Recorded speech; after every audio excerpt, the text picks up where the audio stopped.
Last week we started to develop the ideology of RG, namely the renormalization group.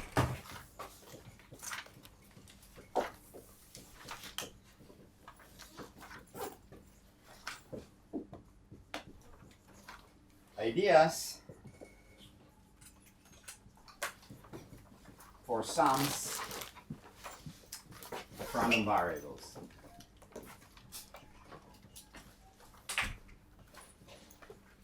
Now, it's actually the other way around. So historically, the ideas of the RG were developed for the Ising model. Afterwards, they were applied to the field theory, the theoretical field theory that we presented in this class. And only something like 5-6 years ago, those ideas penetrated to random walks and stochastic processes. People understood that they can use those ideas in order to develop generalized laws for sums of random variables. But as it usually occurs, the difficulty is the opposite. So it's much more difficult to develop RG for the Ising model. It's much more simpler to develop the ideas for the field theory. And I think probably the simplest representation of the ideas of the RG is actually for those sums of random variables. And this is how we should continue. I think what we will manage to do is to understand those ideas and how the techniques are applied for these sums of random variables. And later on, we will come back to those field theoretical representation and see how it sets in Ising model and Ginzburg-Landau field theory. All right, so we will continue with what we started last week.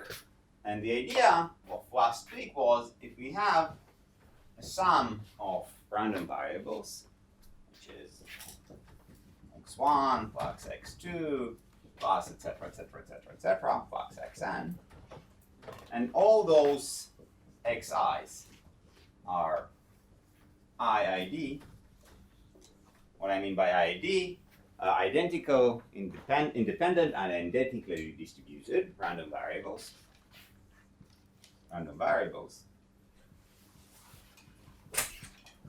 We managed to show that there is a coarse grading procedure, which is important for any I, xi average was 0, and the variance of xi was sigma squared. Okay.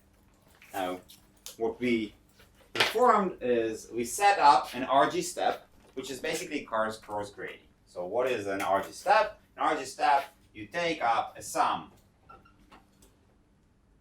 I to B, single coarse grading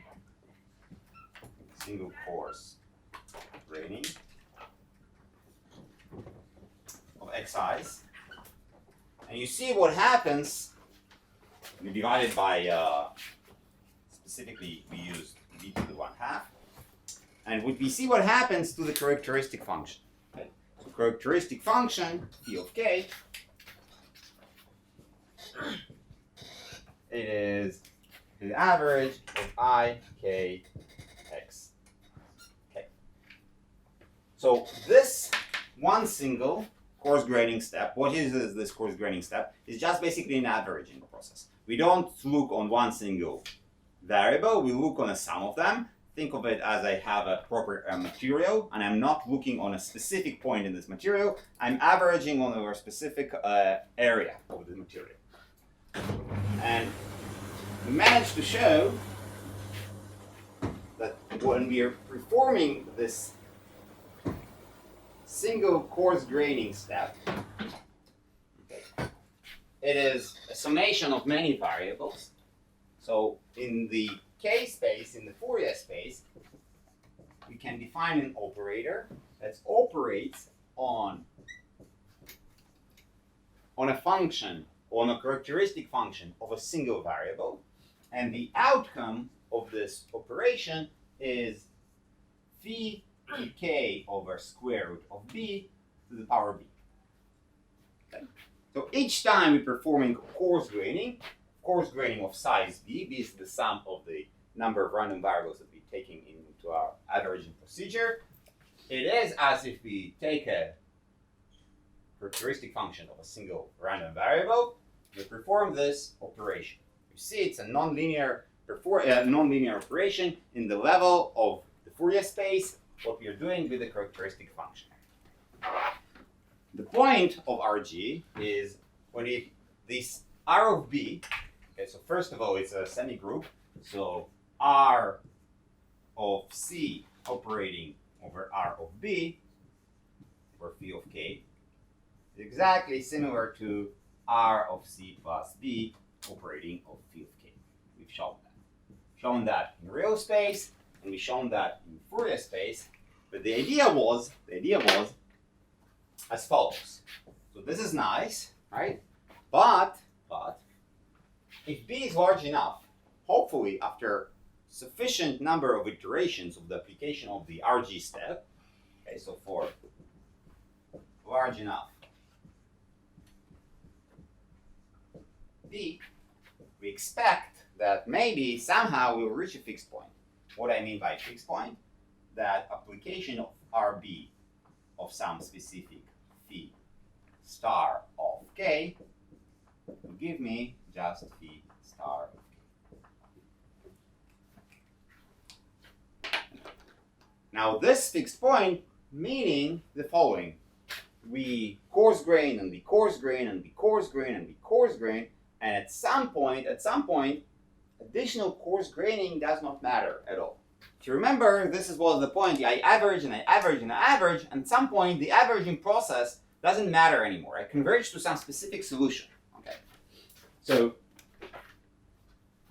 we had to solve psi star of k equals to psi star of k divided by square root of b to the power of b.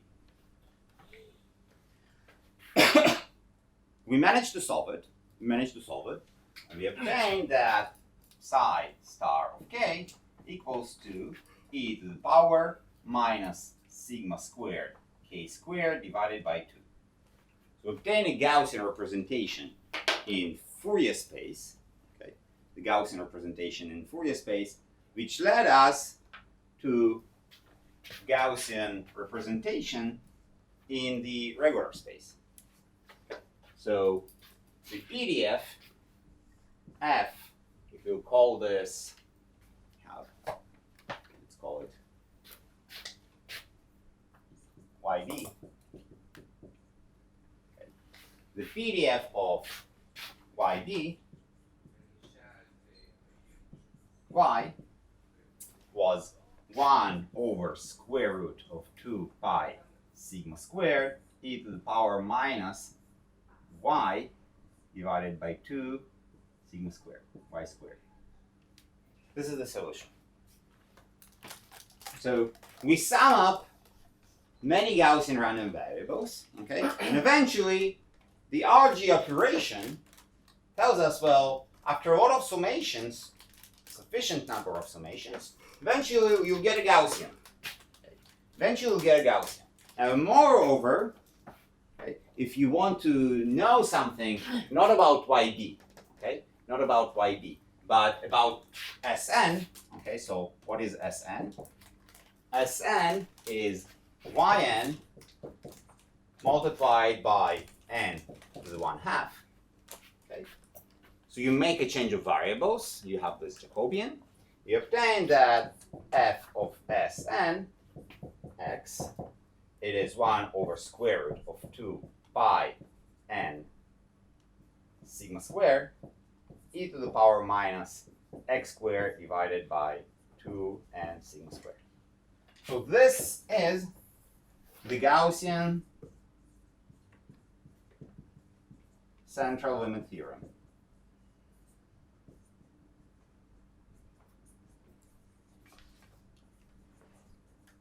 We use this procedure of RG in order to develop the Gaussian central limit theorem, which says if you sum up many random variables, as long as they're independent, okay, the average of them is 0, and the variance is sigma squared, you obtain a Gaussian central limit theorem, namely the distribution of a sum follows a Gaussian. Okay? This is why the Gaussian is so popular in nature. For us, the procedure involved 2 steps. So first of all, you have to develop a coarse graining procedure, okay, which is somehow have to be translated in the Fourier space. Okay. Next step, okay, after many iterations of your RG steps in the Fourier space, you obtain an equation for the fixed point equation. And the solution of this fixed point equation gives you what happens after a while. Okay? So you don't have to solve constantly sum up many random variables. You assume that there is a fixed point. You jump to the fixed point, so you forget that there are many iterations in between, and you solve this fixed point. Okay, and somehow the solution occurs. Great. The problem with this is this result is known. You don't need any RG in order to prove it. It was done for specific cases by de Moivre, afterwards by Gauss, Levy, Smirnov, many different mathematicians proved it in different ways. So why do we need RG? Or why we started in RG in the first place? So it's easy to prove this Gaussian, not easy, but people have been proving this Gaussian central limit theorem for the specific case of random variables and independent random variables. Now, why RG? And I would like to remind you why it always started to be the RG description. What was the original problem that we were trying to solve? The original problem is that we had correlations, right? Remember, we have correlations in our fields, in our materials. The position of the field in one place is correlated to the position, to the value of the field in other place. The molecules are interacting. There are always interactions. I cannot simply say that I have a guess. So if we go backwards to the statistical mechanics in third year, everything eventually somehow was a guess, right? Now, we want to prove, and mean field was also some sort of a solution of Gaussian. There were no interactions whatsoever. This is what mean field is about. The solution to the Ginzburg-Landau equation is that we say, well, everything is non-interacting particles, okay, with some effective field. How can we use this coarse graining procedure, those ideas of RG, for systems with interactions, with systems with correlation? Okay, so in the first lecture I said we are going to treat correlations. Eventually, in the mean field Ginzburg-Landau theory, we somehow translated those correlations into effective constant, effective parameters. Now we have sometimes correlations which are even stronger. So what we do with correlations and how RG, or those ideas of RG, is applicable to a different situation. Okay? Not a situation where the particles are IID.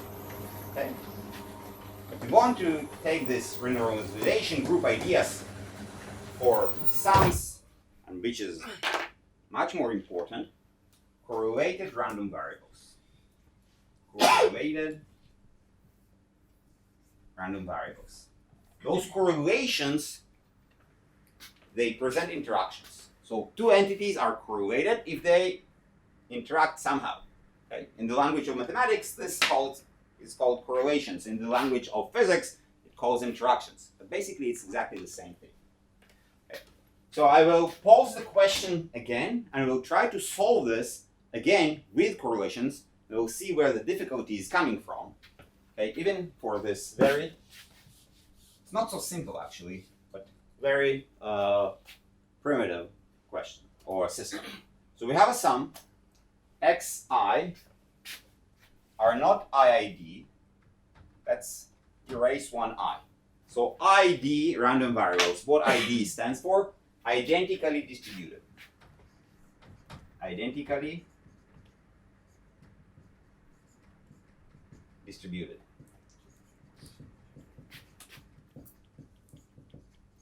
Can I Right. ask a question? before Yes. I continue?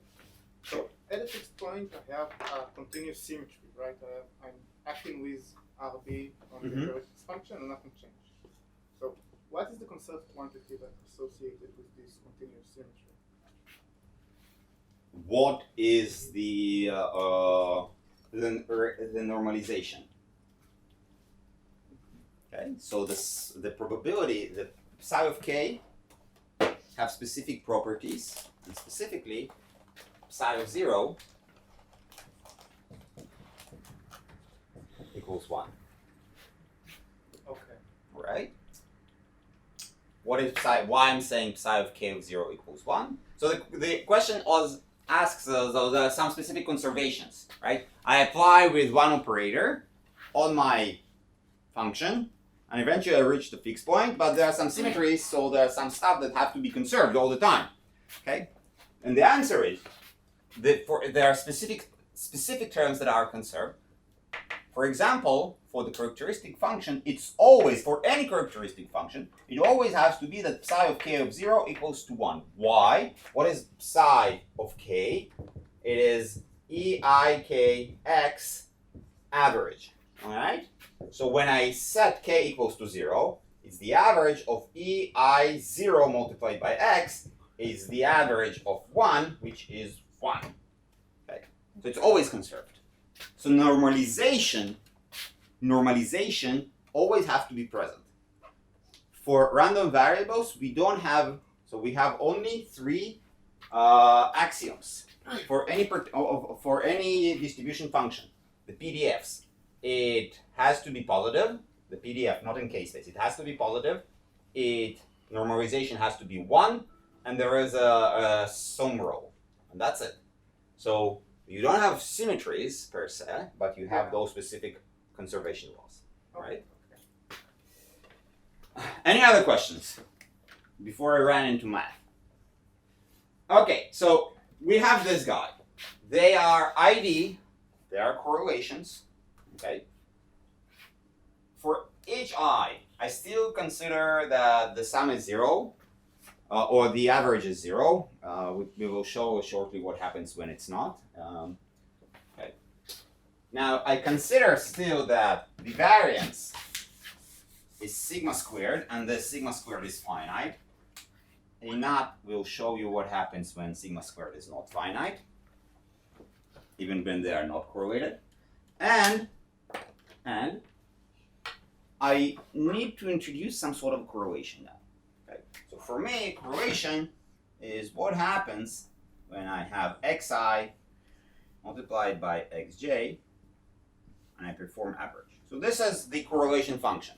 Sometimes it can be normalized, multiplied by some constant, but for me, okay, correlation means when this guy not equals to 0. Correlation means that the particle dependent. Okay, another term. So independence means that xi, xj equals to xi, xj. In our case, it's not what happens, and we are going to use as some a e to the power minus xi minus x, or sorry, I minus j divided by lambda. So the more distant in time or in sequence the random variables are from each other, the smaller the correlation is. But it's never 0. It decays exponentially, but it's never 0. You just set it like that? I will set it like that, and at some point I will make it very, very general. But for us, for a second, let's look on this expression. Okay.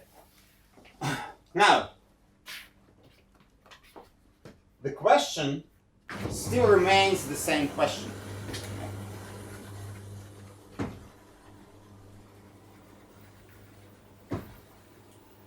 What happens to the sum? Okay. What happens to the sum of those random variables? If I sum I goes from 1 to n over xi, what it equals to. Okay, so this is the basic or the fundamental question in probability. If you look on most of the books on probability, eventually it comes to sums of random variables and how do they behave, etc., etc., etc. But unlike the uncorrelated case, we're dealing with correlated case. Okay. So how do we solve it? What we do? Now, let's make a parallel between the case when the random variables were uncorrelated and see what can go wrong, right? So the main thing in uncorrelated case, the whole RG idea and the whole solution was based on the following thing.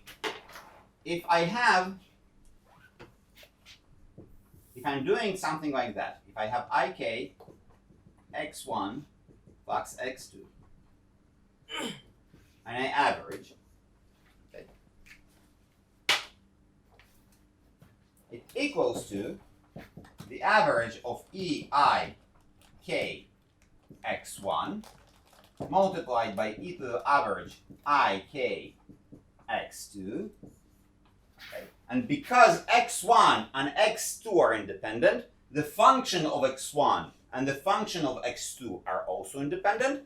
And this guy equals to the average of eik x1 multiplied by the average of eik x2. Okay. And in the language of the characteristic function, it is just psi of k to the second power.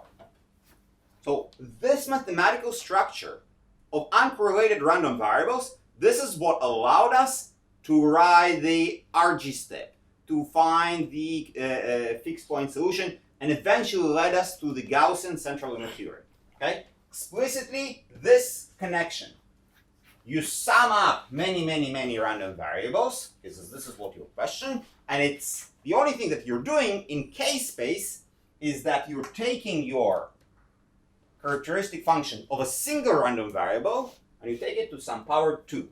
Okay, and if you do it for n random variables, you take it to the power n.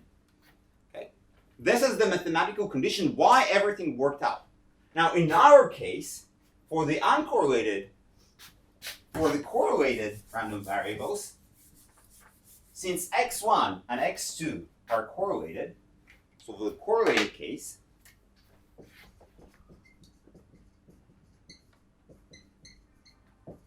e to the power ik x1 multiplied by e to the power ik x2 does not equal to e to the power ik x1 multiplied by e ik x2.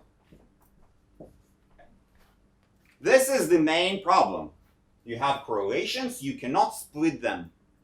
Right? This is, you have interactions, you cannot just simply say that the interactions are some multiplication form. It's not working anymore. So what should we do and how we should approach where we have broken the most intrinsic and most important part in all the derivation.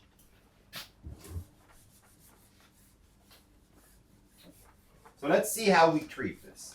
Now before we do this, we should make some specific assumptions, okay, which we'll prove later on. Again, for the uncorrelated case,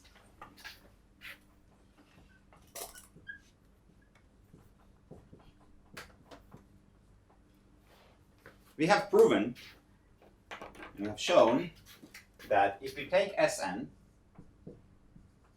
okay, which is just summation I goes from 1 to n over xi, we take this Sn, we divide it by a square root of b, okay? This guy, this is yn, and it converges, when n is large, it converges to a random variable which is independent, absolutely independent of n. Random variable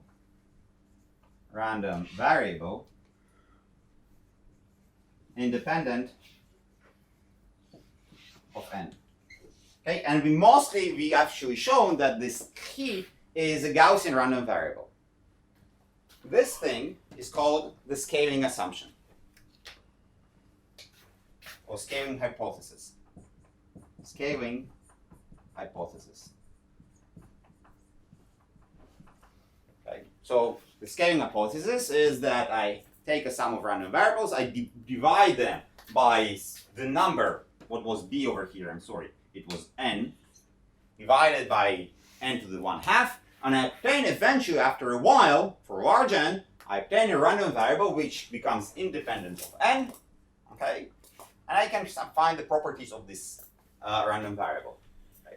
Now the scaling is that the sum somehow scales, so Sn scales as n to the 1/2 multiplied by this random variable. So this is a random variable, this is a random variable, this is not, this is a parameter. Okay. So this is the scaling hypothesis. We started with this hypothesis and eventually proved that this is exactly true. Okay, now for the correlated case,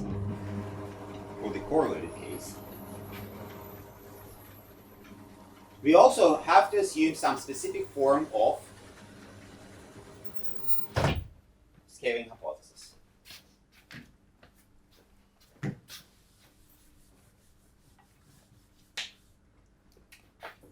Correlated case. The summation of Sn, or I'm sorry, Sn divided by some function of Bn converges to a random variable independent of n. N goes to infinity.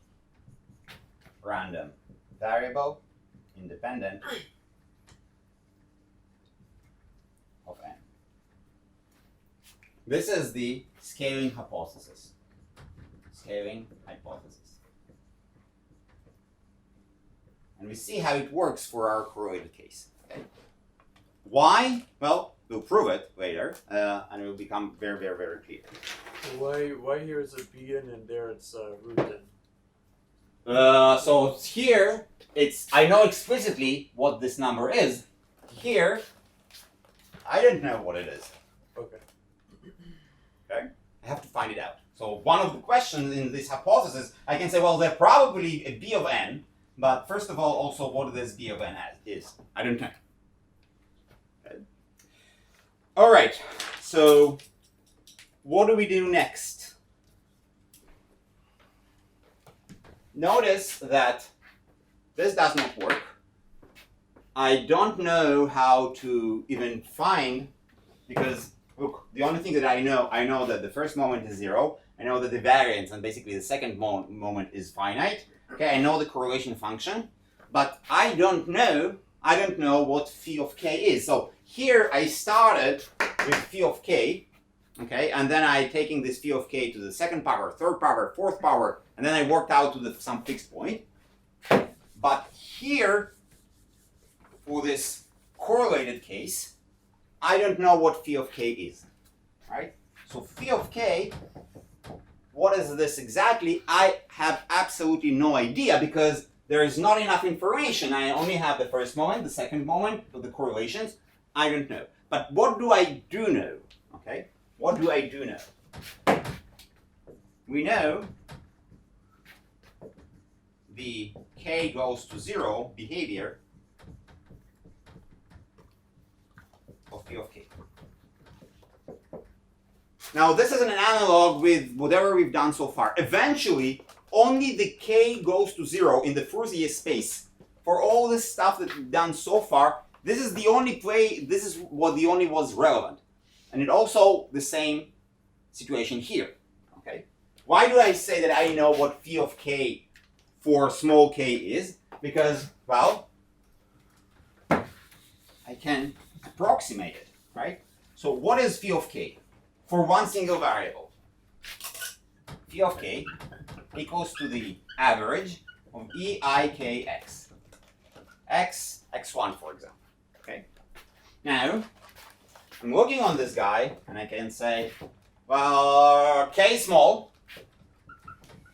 If k small, then I can approximate this exponent as 1 plus ikx, right? Okay, great. So this is just the average of 1 plus the average of ikx. Great, which is 1 plus 0. Okay. So I know that in the small k limit, I'm approaching 1, which is I already told you. But it's not enough because I queued all the k dependents. So I should develop it or write it down up to second order, right? So I'm writing this down as phi of k equals to the average of 1 plus ikx plus 1 half ik squared x squared. Average, which is 1 plus 0 because the average of x is 0 minus 1 half k squared x squared average.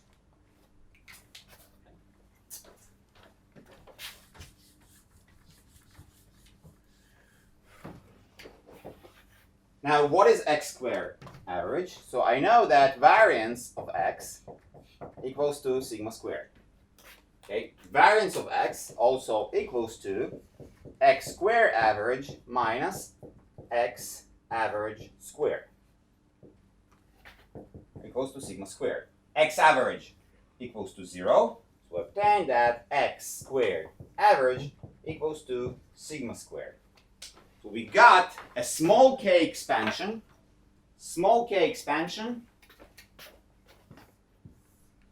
of phi of k. Phi of k in the k to 0 limit is 1 minus 1 half sigma squared k squared. Okay. Now this is already something. This is already something that I know the small k behavior. Okay, so where I'm going from here. Remember the ideology of RG. Find the application of a single RG step, and when you know what the RG step does, find a fixed point. Okay? The problem is that in the correlated case, so I cannot use just the multiplication property of the characteristic function, so I have to develop this RG step somehow differently, and I'm going to try and define the RG step only in the k goes to 0 limit. Okay? Only in this limit I will define the RG step. I don't know how to define it generally, but I think that I will manage to define it for the k goes to 0 limit. And if I'll define it for the k goes to 0 limit, well, I'll just look on the k goes to 0 limit and that's it. Okay, so what's actually happening? How to define an RG step? RG step, it's easy when you're looking on the regular random variables. What is an RG step? It's the averaging procedure, right? You say, what was my scaling hypothesis? My scaling hypothesis said the following. Eventually, you take a sum of many random variables, and it will converge to an independent random variable. So a single RG step is just to take a sum, x1 plus x2, okay, and divide it by some number we call b2. Okay. This is a single RG step. And the idea is to translate this single RG step in real space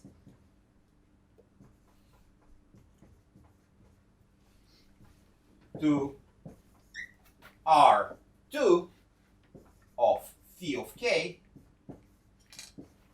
single RG step in K space. This is the ideology.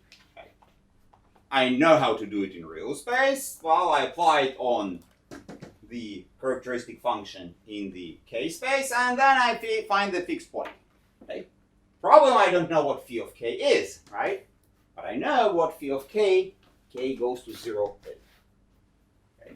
So let's see how the single RG step, what it's actually doing in the k goes to 0 limit. Okay? I don't have to write it down for any k, as I have done it for independent random variables. It's possible for the independent random variables.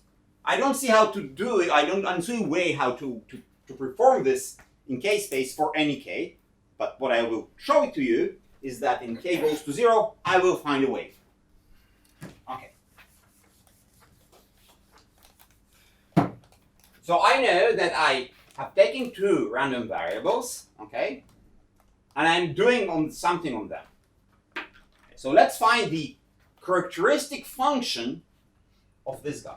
Okay, so the application R on psi of k is the characteristic function that corresponds to the sum of two random variables, which is, so R of phi of k equals to the characteristic function to e I k x1 plus x2 divided by b2. All right. So what I have over here, I have an average of e of I k divided by b2 x1 plus x2. Okay, so since we know something only in the k goes to 0 limit, we also develop this in the k goes to 0 limit as well. Now, how we obtain this k goes to 0 limit? We basically presented this eikx and the Taylor series expansion in the k goes to 0 limit. Okay, so I'm going to do exactly the same over here, which is, I notice that I have to expand up to a second order, so I also will expand this guy up to a second order. So it is 1 plus I k divided by b2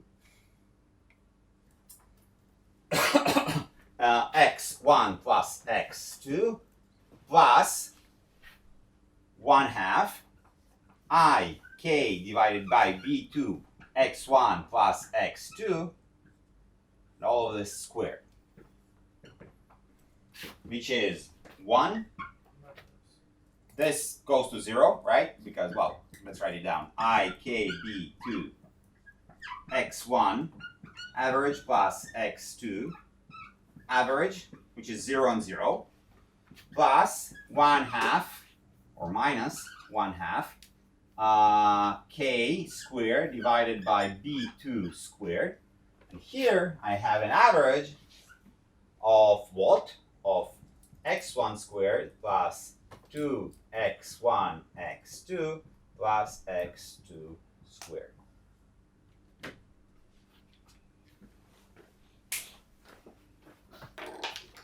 Okay.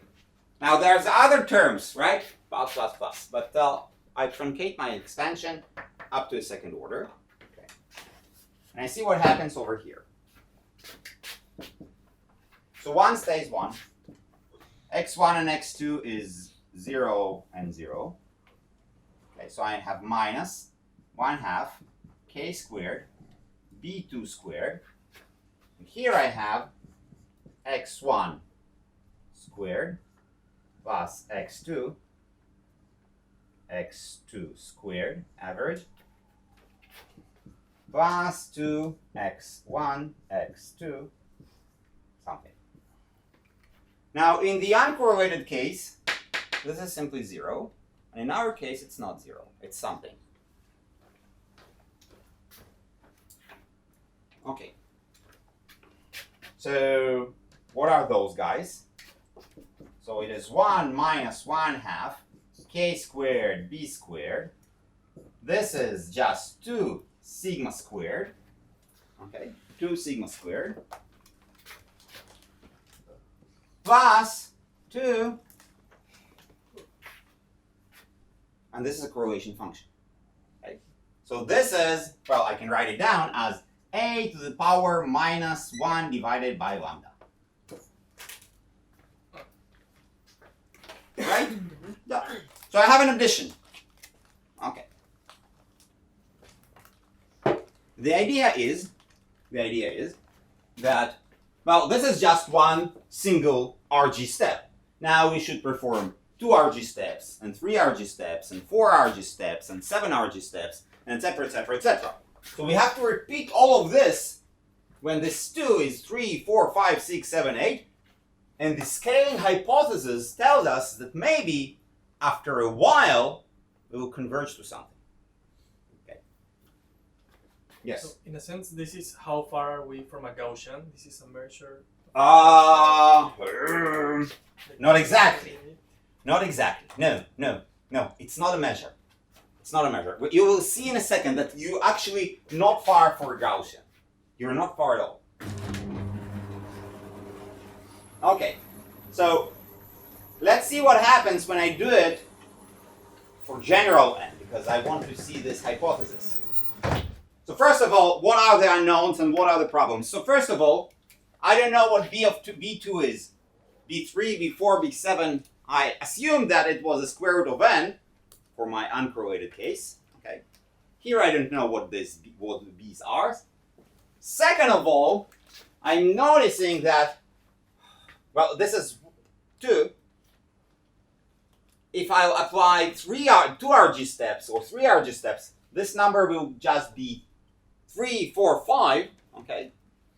This guy, we will see in a second that it's not consistent. Okay. Those additions are not exactly the same. So the idea is of RG. What is the RG? RG says I'm applying an RG step, and then I am getting exactly the same function. Okay, so if I would here apply an RG step, I expected. So for example, let's think about this in the following way. If we had, for the uncorrelated case, we don't have this term. Okay, so for the uncorrelated case, for uncorrelated case, with R2 over phi of k equals to, k goes to 0, 1 minus 1/2 k squared divided by b2, 2 sigma squared.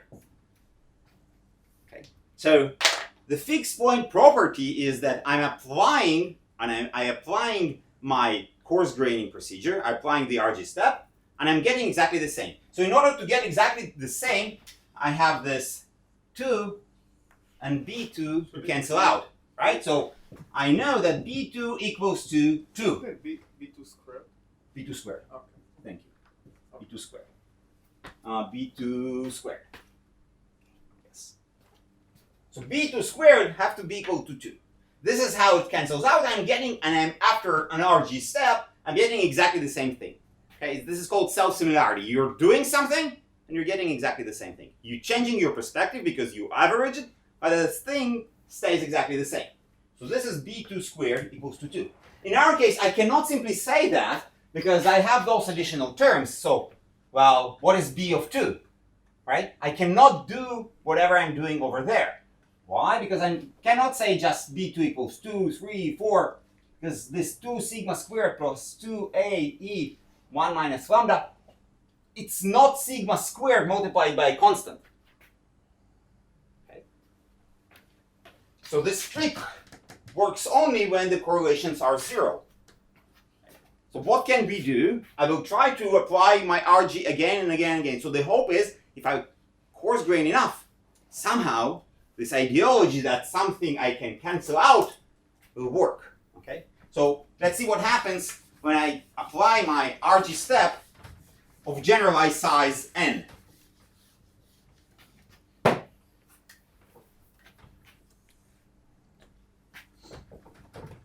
apply RG step of size n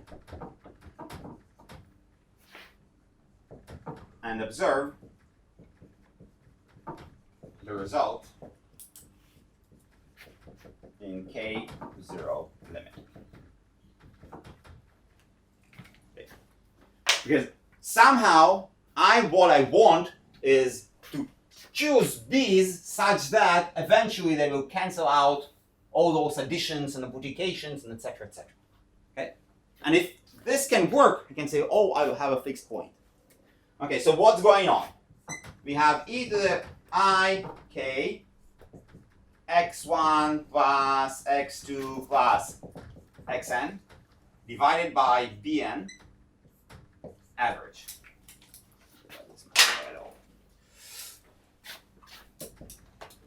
Like this marker either.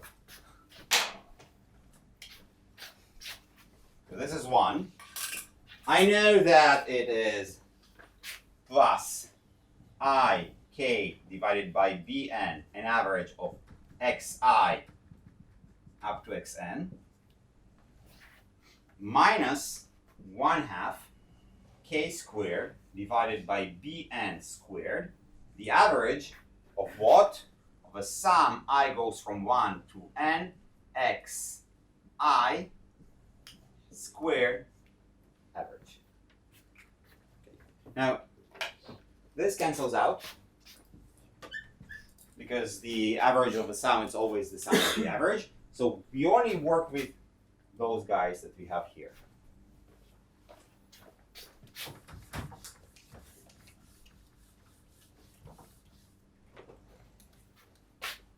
So what's going on? Let's concentrate only on this part. Only on this part. So we have minus 1/2 k squared divided by bn squared. So what do I have over here? I have an average of x1 plus x2 up to xn multiplied by x1 plus x2 up to xn average. So notice the following. So first of all, there is exactly n multiplication by x1 by x1, x2 by x2, x3 by x3. So I have summation I goes from 1 to n xi squared. Okay. This is the first part.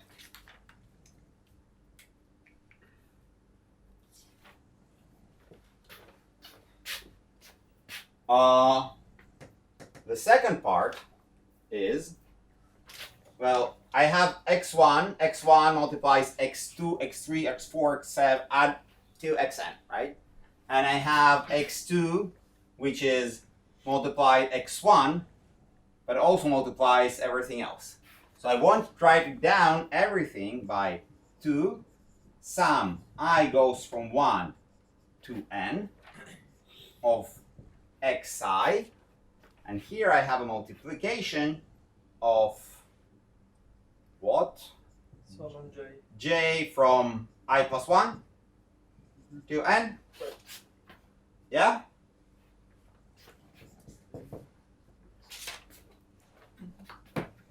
No? No, not. You also have the prior. If you would Because have. x2. But I have 2. Yes, but the way you wrote it, Would I x3 cannot multiply x1. Sorry, say it again? There were 2 voices, yes? The way you wrote it Uh-huh. here, x3 cannot multiply x1. X3 will, so it will multiply. X1 multiplied by x2 and multiply x3. Yes, because they can use. Yeah. It's 2 times. And 2 times. Yes. אולי J אחד You're מאחד עד N לא כולל I? Yeah. No, why? But I have a 2 over here. But I have a 2. סבבה, ששתיים אפשר. Yeah. זה פשוט... Yeah, it's okay. It's the same as you're saying, but I have just 2. Okay? I covered everything, so I hope. All right, so this is what we have. Now, look, those are simple, and the different correlations are coming from those guys. And so we also have to correlate this guy.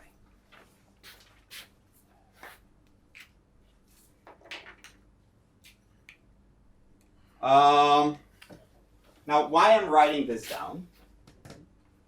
Writing this down to say, well, is just a sum, I goes from 1 to n, xi squared average, plus 2,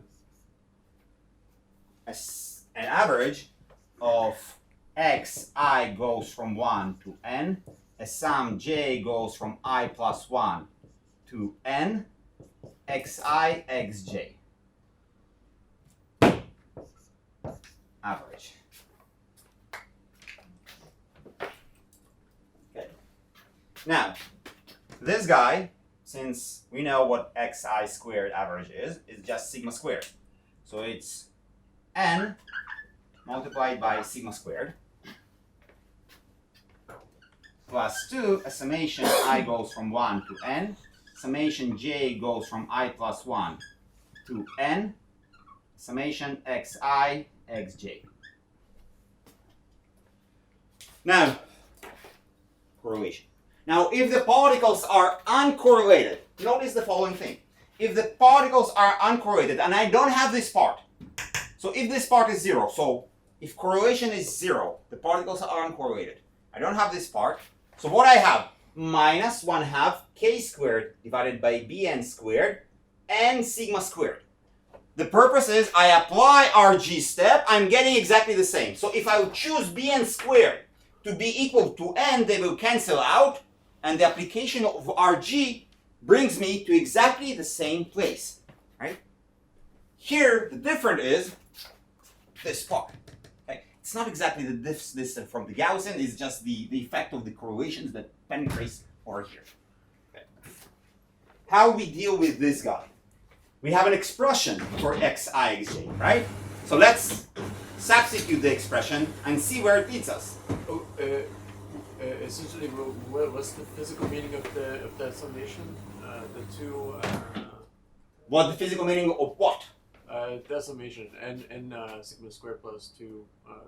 Those guys? No. The summation. The two. The summation? Yeah. I'm going over each and specific random variable, and it has to apply to any other variable that's over here. Okay. No physics, just pure mass of some random variables. Okay. Okay? But I will bring you to physics in a second. But bear with me a little bit. Okay, so I have this guy.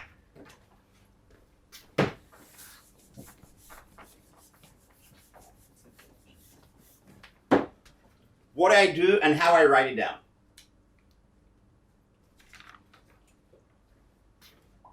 I want to write it down in a following term. So it is a sum. I goes from 1 to n. It is a sum of, let's call it n, goes from 1 to b minus I, xi plus n. This is how I want to rewrite it. Why? Because if you remember, the correlation is defined by the distance between the two random variables. Right? So instead of looking of all the different ij's, I'm plotting this guy as I plus something. And the something have to run from 1, 2, 3, 4. It's not bn, sorry, it's n. Okay. Now, I know what the exact expression for this guy. I goes from 1 to n goes from 1 to n minus I, and this is a number, e to the power minus n divided by lambda. Okay? Now, the A's and lambdas, they're global. They don't differ between correlation and correlation. the lambda are two global random variables. So I remind you, xi plus n, independent of I, equals to a e to the n minus I. You can modify lambda, that will be dependent on exactly the a, I, etc., but this is the simplest case. Okay, so the only, you take two random variables, okay, and they talk to each other, but they depend on each other, but the dependence is decaying to zero. The more distant they are from each other, the smaller is the correlation. Okay, now we can sum this up, right? So look on this, take A out, and we have two sums, and well, it is not that difficult, because all of those sums are just what? Geometric sum. Geometric sum, that's it.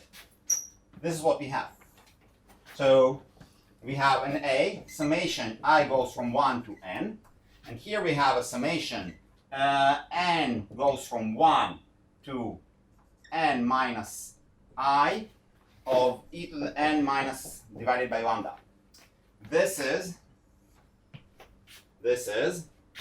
e to the power 1 divided by lambda minus 1 minus e to the power minus n minus I divided by lambda divided by 1 minus e to the power minus 1 divided by lambda. Do you recognize it's just a geometric series? So it's a sum of a geometric series. We studied some version of it in high school. Okay.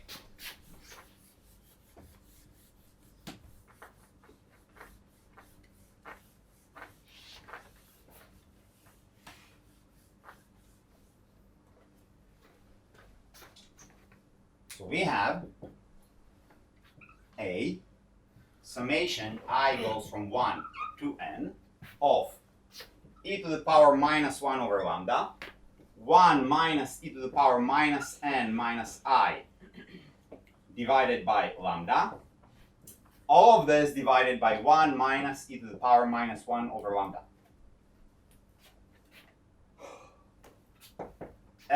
So we take everything which is independent of I out. So we have a e to the power minus 1 over lambda divided by 1 minus e to the power minus 1 over lambda. And here we have a summation I goes from 1 to n, 1 minus e to the power minus n minus I divided by lambda.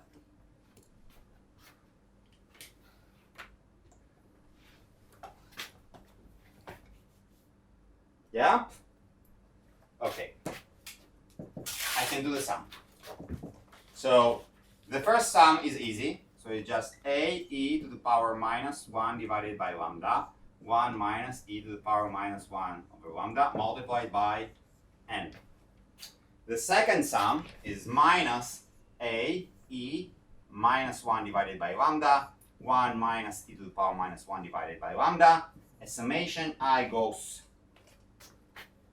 multiplied by e to the power minus n divided by lambda.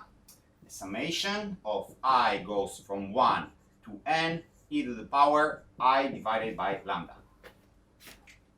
We're almost done.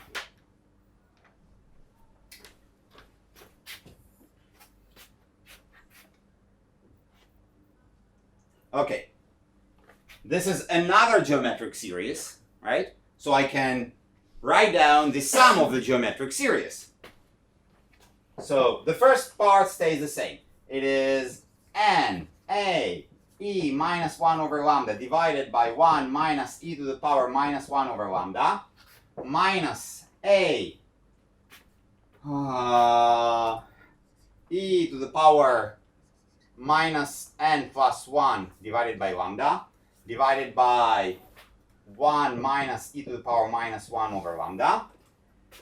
And this is e to the power 1 over lambda, 1 minus e to the power n divided by lambda, divided by 1 minus e 1 over lambda. Okay. So we have n a e to the power minus 1 over lambda, 1 minus e to the power minus 1 over lambda, minus something. What is this something? So it is minus I e to the power minus n divided by lambda divided by 1 minus e minus 1 over lambda, 1 minus e to the power 1 over lambda. Don't worry, this ugliness will end very, very soon. Plus a 1 divided by 1 minus e to the minus 1 over lambda, 1 minus e to the power 1 over lambda. Something very, very, very, very ugly. So you see, bring you backwards. We applied a very big RG step. We worked really hard. And where it brought us is that the RG step is 1 minus 1/2 k squared bn squared plus something. And this something is n sigma squared plus this ugly expression. Okay? So I will write down this ugly expression and the result.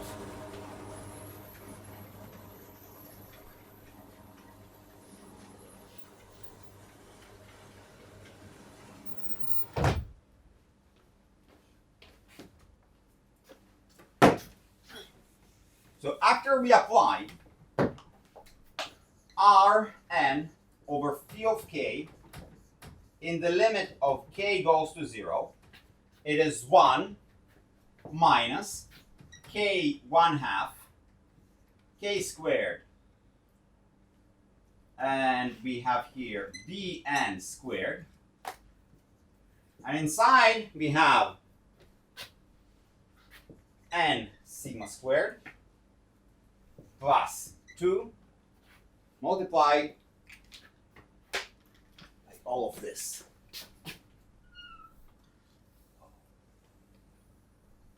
Okay, let's call it a of n.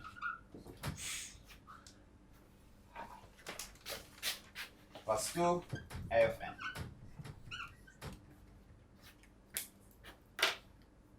Okay, now what happened for the uncorrelated case? I somehow managed an equals to 0, and I canceled bn squared with n by choosing bn squared to be n.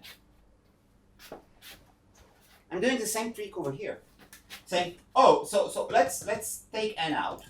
Let's take n out. So if I'm taking n out, I have minus k squared to bn squared. So I'm sorry, I have n divided by bn squared, and here I have sigma squared plus 2a n divided by n. Okay. And now comes the shtick. Okay. It will work, so the RG step will work in the n goes to infinity limit. Okay. So if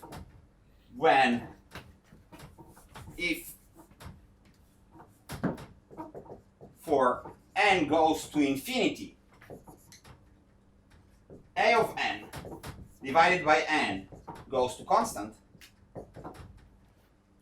and yeah, let's call this,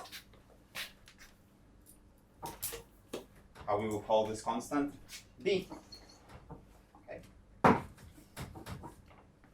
So for large n, what we obtain, that it's Rn over phi of k scales as 1 minus k squared divided by 2. Here I have sigma squared plus 2b. If bn squared equals to n. So it converts to a constant, right? Now, if I apply the RG step again, I will get again the same sigma squared plus 2b. And if I apply this R again and again and again, I will always get this exact representation. Okay? So what the RG tells us, you're reaching to a fixed point. Well, we managed to prove that only in the k goes to 0 limit, okay? But you get a fixed point. Now your fixed point is not the sigma squared of the uncorrelated random variables. It's sigma squared plus 2b, and 2b is this ugly thing divided by n. Now the only question is it true? Is whatever we got over here converges to a constant when we divide it by n? So let's check.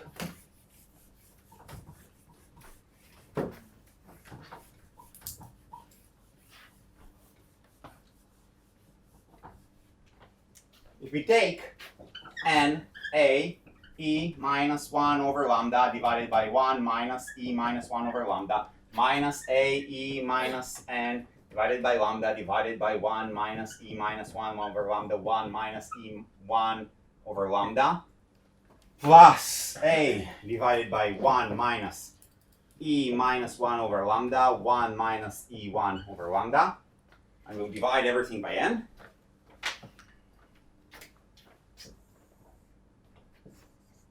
So here n and n cancels. This divided by n, this divided by n, and this divided by n. So here n and n cancels. So this converges to a e minus 1 over lambda, 1 minus e minus 1 over lambda. It's a constant, indeed. It depends on the correlation. It will, but it's a constant. Yes. It will, but it depends on the constant. Here, what we have here, it's a decaying to 0 as a function of n, and dividing it by n, it just goes to 0. The same goes over here. It's a constant divided by n, it goes to 0. Okay.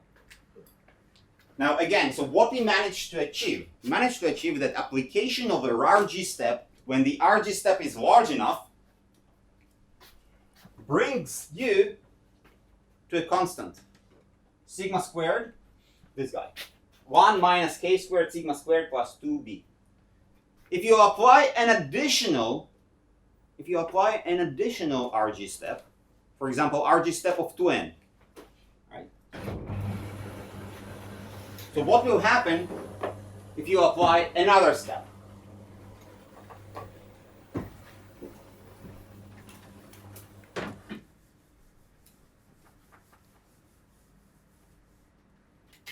So we know that R of n on phi of k scales as 1 minus k squared divided by 2 sigma squared plus 2b.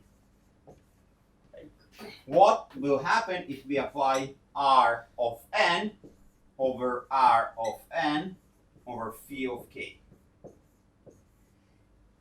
So this is exactly as applying of R of 2n over phi of k.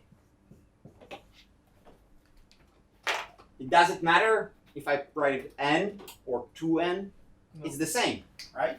So it will scale as 1 minus k squared divided by 2 sigma squared plus 2b. But it is to be expected, physically speaking. It would be weird if it would depend on n, no? Sorry? It would be weird that it would depend on n if n is large enough. It won't, but you see it's not. Yeah, so I say it's physically makes sense. Otherwise, the larger our number of iterations, it's like we do not converge to anything. If You will see that it happens sometimes also. Really? Yeah. So you're right, this is the physical expectation, but physics is more smarter than we are. And sometimes it's not applying to according to our expectation. But you're right. The thing is, sometimes you cannot take b squared to bn. It have to be different scaling, and you will have different scaling coefficients and you exponents, and you'll have different critical exponents, etc., etc. It's all coming from this scaling. Sometimes it won't work. Sometimes it won't work. I'll try. I don't know if I'll have time today to prove to you. But what we managed to show, is that there is indeed a fixed point when we have correlations. Now, what is this fixed point? This is again up to second order, right? This is up to second order. We will have So I'll have to convince you, okay, that well, let's see what happens to the third order, and the fourth order, and the fifth order, and the seventh order, and etc., etc., etc. So it's nice to have an expression up to second order, but the fixed point have to describe to us. See, if I have to describe to us the whole distribution. Why? I remind you, what was the question? The question is Sn divided, now we know what Bn is, so it is to n to 1/2, when they are correlated, is it converging to some random variable which is independent of n?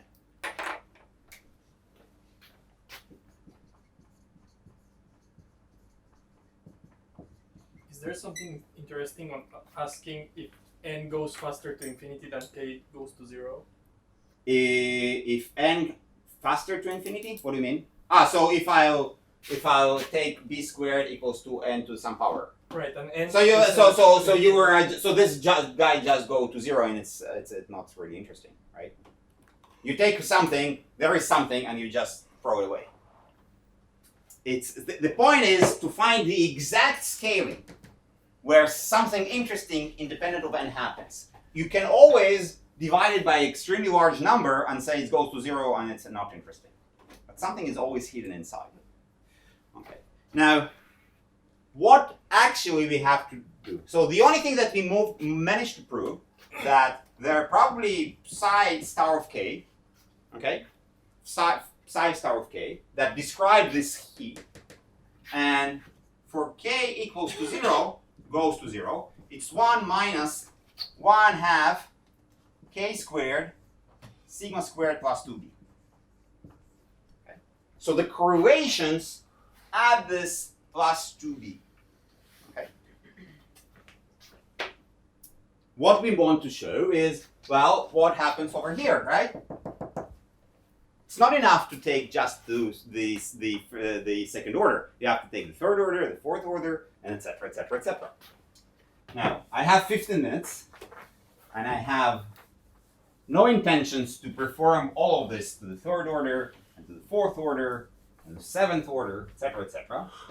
But the idea becomes clear, okay, how to do it. And if you do it, okay, you can show the following interesting thing.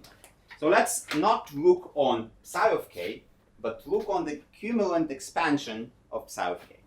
So u of k is just log of phi of k. In a second it will be clear why I'm taking the log of phi of k. Okay. So it's just taking the logarithm of phi of k. Okay. Now, for a very specific characteristic function, so for phi of k equals to e to the minus, let's call it z k squared, okay, we know that log of phi of k equals to 1 minus, it is minus z k squared divided by 2. And that's it. Okay. So u of k of a Gaussian, the cumulant expansion of a Gaussian, is a polynomial of a second order, and that's it. Okay.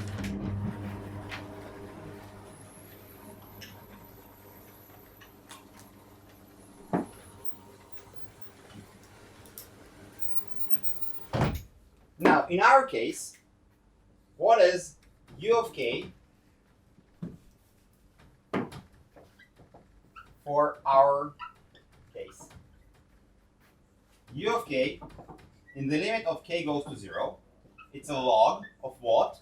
Of 1 minus k squared divided by 2 sigma squared plus 2b. Okay? Which equals to minus k squared divided by 2 sigma squared plus 2b. Now you should say, Stas, it's not this, because you have also plus something. So you should get plus something over here. Okay. And it's actually easy to show, 2-3 pages, that this something equals to 0. Okay. In the limit of large n, the cumulative expansion have only the k-squared contribution, and that's it. Okay. What it tells us, there is only one single cumulative function which have this form. It only happens when phi of k equals to e to the minus zk squared divided by 2. Okay. So it's easy to show that because the cumulative expansion have no other contributions, okay, you just do it for the third order, you get 0. Fourth order, you get 0, etc. So it's easy to show. It's actually not difficult. It's easy. It's really easy, and it's enough to do it only for the second order. Okay. And what we managed to show by using this cumulative expansion is that phi star of k equals exactly, in the n to infinity limit, exactly to e to the power minus 1/2 k squared sigma squared plus 2b. Okay. This means that again we reach the Gaussian point. Our fixed point in the function space, in the functional space, is a Gaussian. So the only thing that the correlation introduced, they have taken this sigma squared and added it. So the distance for a Gaussian is 0. You just get the same Gaussian point with some different parameters. Okay. So if we'll inverse the Fourier transform, we'll get that yn equals to Sn divided by square root of n, and we do have a correlations, okay, and we do have correlations. So the distribution function of f of yn of y in the limit when n goes to infinity is 1 over square root of 2 pi sigma squared plus 2b e to the power minus y squared divided by 2 sigma squared plus 2b. So what the correlation have done? The correlation haven't moved the fixed point at all. Okay? So we have a system, the particles are interacting, they're doing something, right? Now, our result tells us the following thing.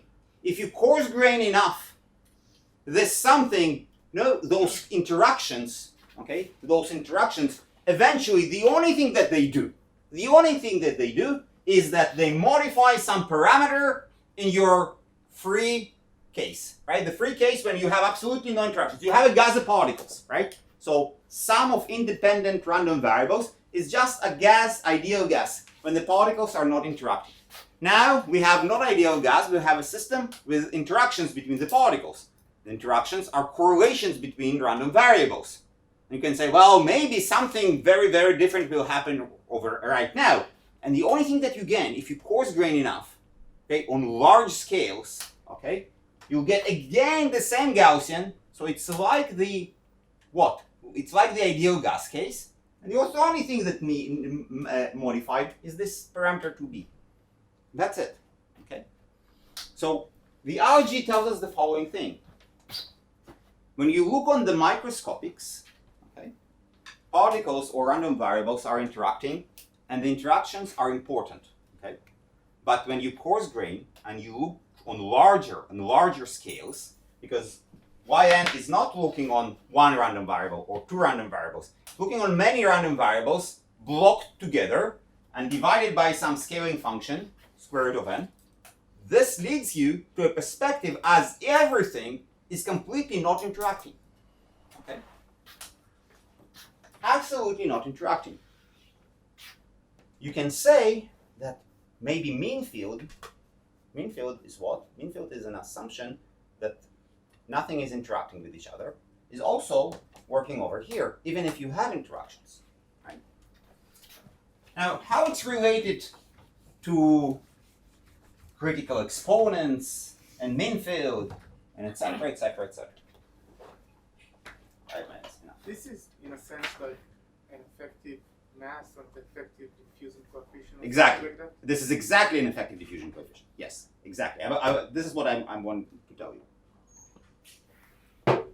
You have random variables, okay? You have random variables, and you sum them up, and you look on the different random variables. Now, if the random variables are independent from each other, then Sn squared average grows as a function of n. It grows linearly as a function of n. So it's going to be sigma squared multiplied by n. How you prove it? Sn squared average, it's x1 to xn squared average. So it's going to be a sum I goes from 1 to n xi squared average plus correlations. But if correlations are 0, so independent case, so if the correlations are 0, it's just a summation of I goes from 1 to n xi squared, which equals to a sum I goes from 1 to n of sigma squared equals to n sigma squared. Okay. This is the distance squared that you moved. Okay? And if you measure it, it grows linearly with n, and this is also the behavior of a regular diffusion. So think of the particles. Each particle can jump to the left, to the right. On average, it's going nowhere, but if you sum up the overall jumps, it will always grow proportionally to n. Okay? So it's just as a gas of independent jumps. Right? Now, what happens in the correlated case that I just showed you? In the correlated case,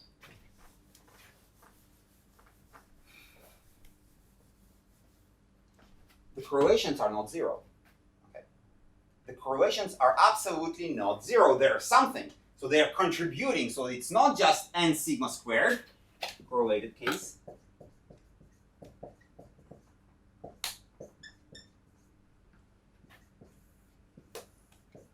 Those correlations are not 0. There is something. Okay? So Sn squared as a function of n is actually growing faster. So if this is n sigma squared, due to the correlations, you'll have a faster growth. Okay? Because the correlations are not 0. But what happens after a while? Okay. After a while, we showed, okay, that they have to converge to something that grows as if we have a Gaussian distribution. And this in Gaussian distribution, the only thing that changes, instead of sigma squared, we have n multiplied by sigma squared plus 2b. Okay. So, where is it coming from? It's coming from the idea is that, well, if you take up the correlations, you have sum I goes 1 to n xi squared plus correlations, which is n sigma squared plus correlations. If you take n out, here you will have sigma squared plus correlations divided by n. And in the large n limit, this correlation divided by n converge to 2D. And goes to 2D. So what we will have is, on small n, we see the effect of correlations. The micro scale, it's important. The interactions between the different particles are very much important. But after a while,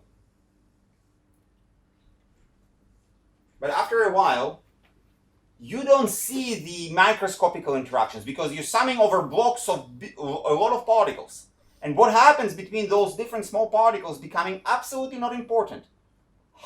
Where it's important that it modifies specific parameters. But that's it. Okay. Eventually, you have to go into the microscopical world, small n's, in order to see something. The moment that you're changing your point of view, you're shifting and you're looking from above on the system is behaving as if all the different particles are all the different random variables, completely uncorrelated, completely not interacting. Okay? So this is the strength of RG. Okay? It managed to prove or bring you, due to this idea of fixed point, to specific positions where, okay, so you know what the solution is. Although I cannot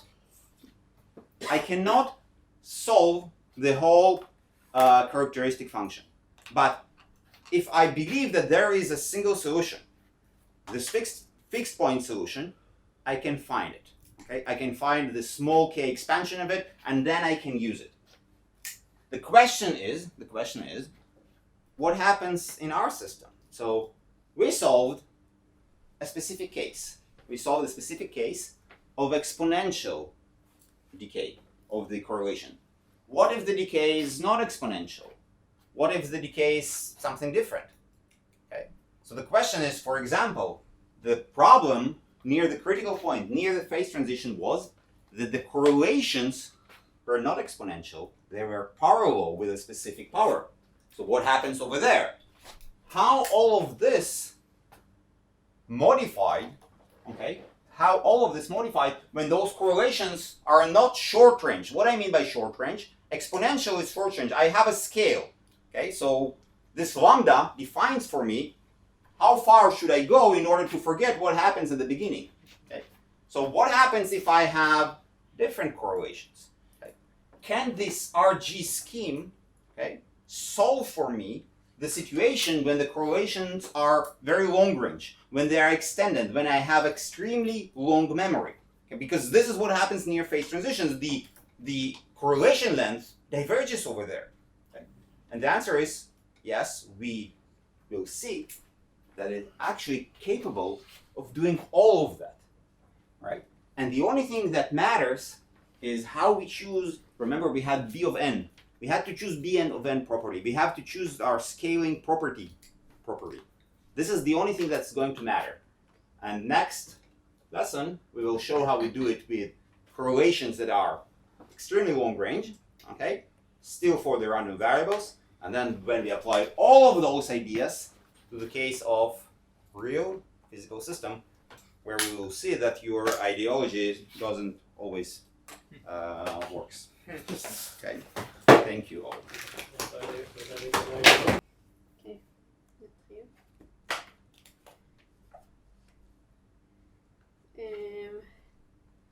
דיברתם בהרצאה על כאילו קורלציות? כן. אוקיי. אז אני לא אדבר על קורלציות. לא, התעניינתי. אני כאילו אחזור כאילו קצת לשבוע שעבר.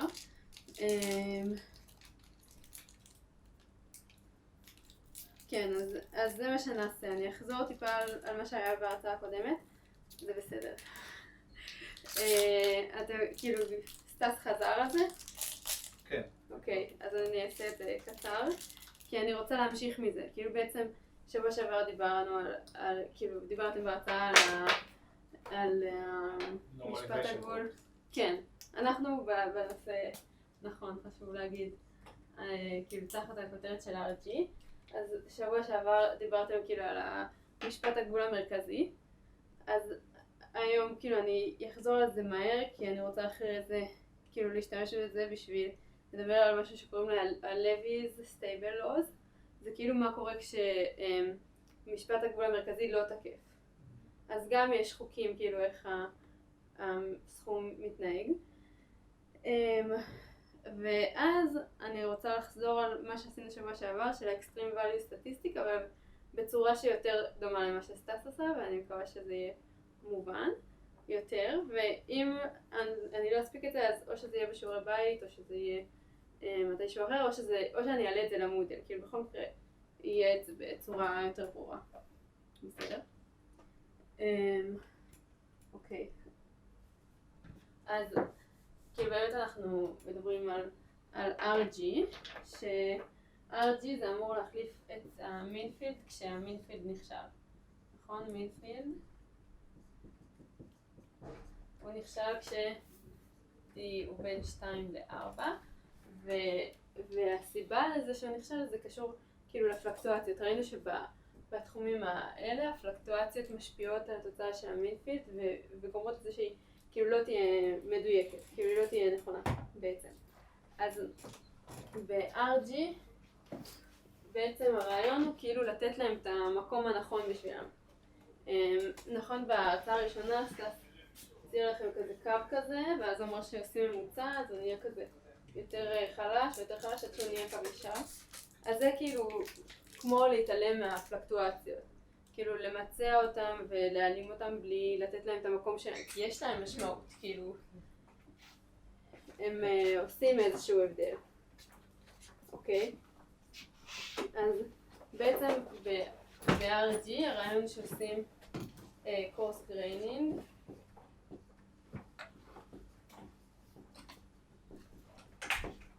שזה כאילו חלוקה כזאת לבלוקים ועושים כזה ממוצע על כל אחד מהם, אבל לא רק עושים את הממוצע הזה, אלא גם עושים ריסקיילינג, שהוא כאילו, לפי שאני כאילו מסתכלת על זה, אז זה מה שמביא את הפלקטואציות למקום שלהם, כאילו, ולא מעלים אותם, אלא כזה שומר עליהם כל הזמן בכזה קטן. ואז כאילו, אחרי זה דורשים כאילו שיהיה self similarity,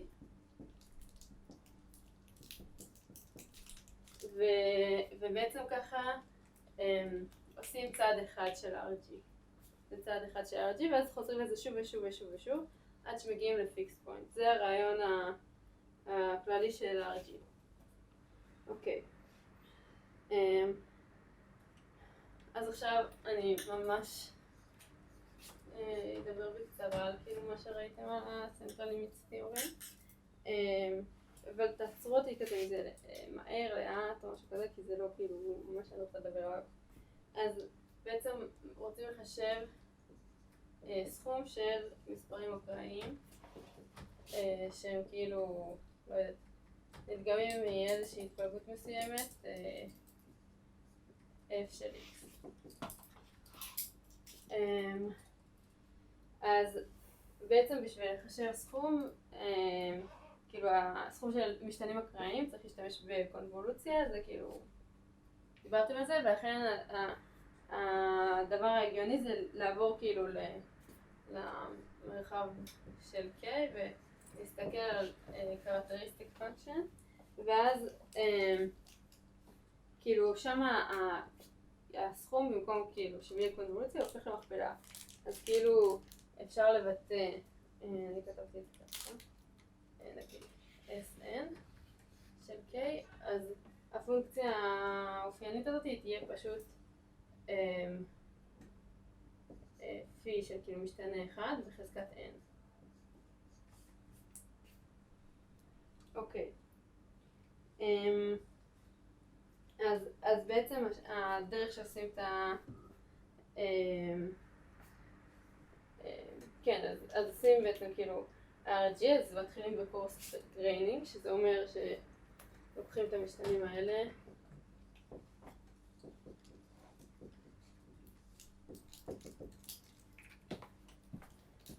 ומחלקים אותם לבלוקים שכאילו לא יודעת אפשר לקרוא לזה,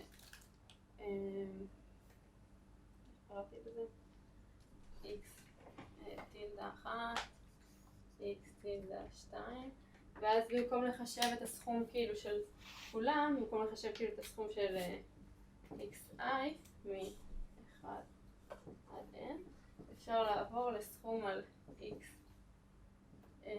x טילדה i,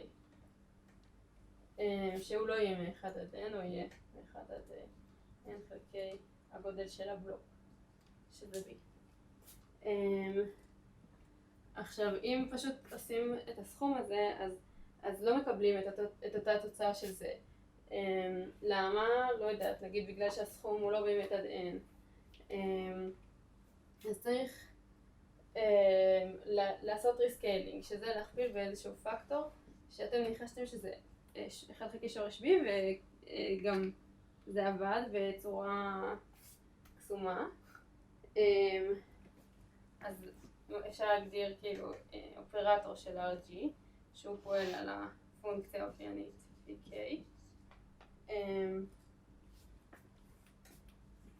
הוא בעצם נותן את הפונקציה האופיינית של הסכום הזה, שנקרא לו x גדול תילדה.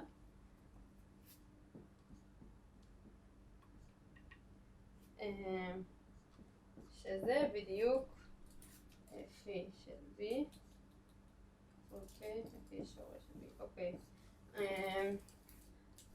הפי של b זה כי סוכמים b פעמים, כן, את זה פספסתי.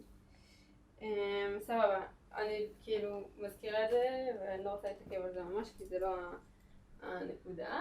אז אפשר לעשות את זה מלא פעמים, עד שמתישהו במקום לקבל כאילו פי של x אחר שמתאים להתפלגות אחרת, מקבלים בדיוק את אותה התפלגות. אז זה הפיקס פוינט, שמסמנים את הפיקס פוינט בזה כוכב. אז זאת המשוואה של הפיקס פוינט.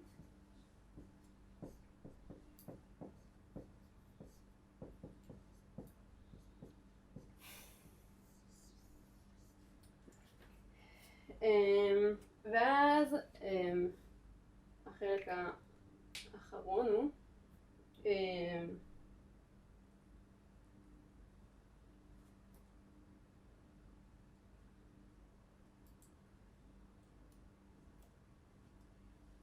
החלק האחרון הוא שמסתכלים על k קטנים, שבעצם ה-k'ים הקטנים הם מבטאים את ה-x'ים הגדולים, כאילו זה המגמות הגדולות שיש במערכת. אז ב-k קטנים אפשר לעשות קירוב כזה, ועושים גם ניחוש, אוקיי, עושים ניחוש שזאת הצורה של a, k בריבוע של פי, וב-k קטן זה משהו כזה. ואז כשהצבתם את זה במשוואה הזאת, קיבלתם את משפט הגבוה המרכזי, אוקיי? אז החלק, יש כאן שתי נקודות שהן היו כאילו ספציפיות קצת לזה.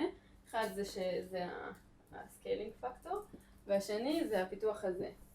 כי בפיתוח הזה מניחים שהשונות היא סופית. אז בעצם עכשיו מה שנדבר עליו זה מה קורה כשהשונות לא סופית, אוקיי?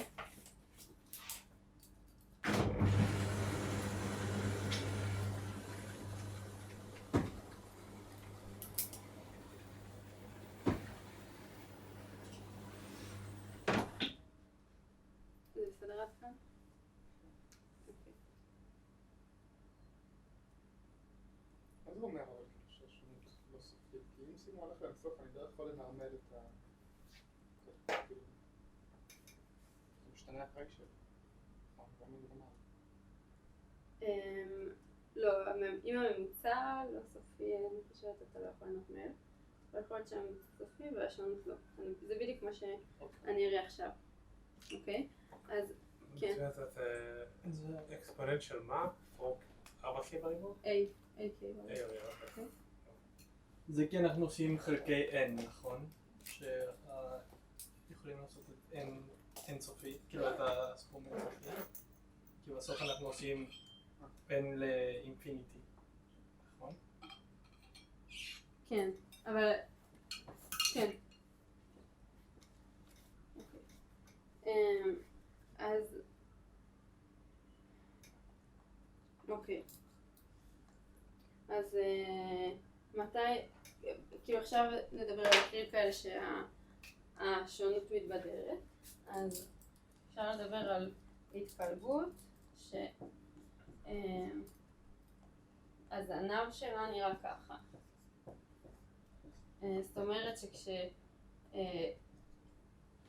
כש-X הולך לאינסוף, אז כאילו מתקבלת ההתנהגות הזאת. אם כאילו, אני אצייר את זה.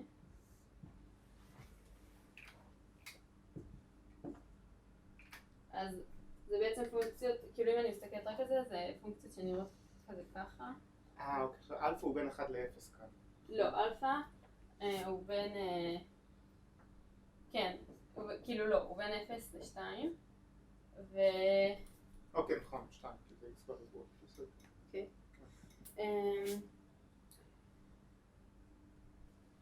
אבל עכשיו באמת אם x, כאילו אנחנו נראה את זה, שיכול להיות גם שגם הממוצע מתבדר, כאילו ככל שאלפא יותר קטן, אז הדעיכה יותר איטית, וזה באמת, כאילו אפשר לנרמל את הדבר הזה, אז אנחנו מדברים על התפלגויות שכאילו הזנב שלהם נראה ככה, זה אומר שהן נראות באיזושהי צורה, לא יודעת, נגיד ככה עד איזה x0, ואחרי זה ההתנהגות הדומיננטית זה הזנב הזה.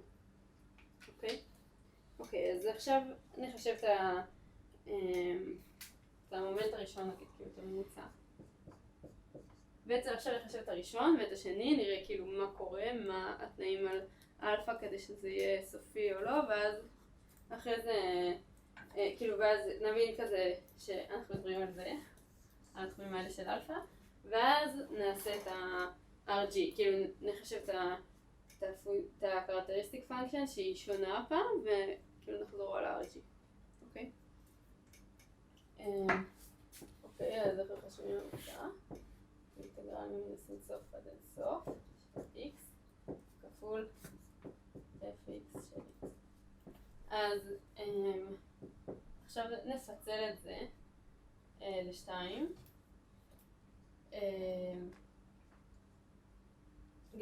גם נעשה את זה כאילו, אוקיי, קודם כל נעשה את זה, נניח שזה משהו סימטרי לצורך העניין. ועכשיו אפשר לפצל את זה כאילו עד x0, שזה משהו כזה סטנדרטי, ועוד אינטגרל שהוא על הזנב. אז ממינוס אינסוף, מ-0 עד x0,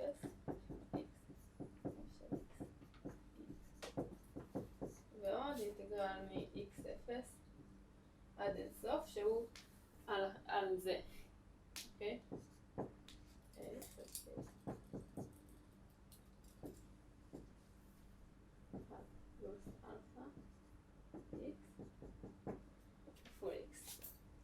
אז החלק הזה של נקרא לזה בלק, אז הוא איזה משהו סופי ושמן אותו ב-C, בסדר? אז זה שווה 2C ועוד, אז כאן יש לנו 2A נקודה מ-0 עד אינסוף על x בחזקת מינוס אלפא.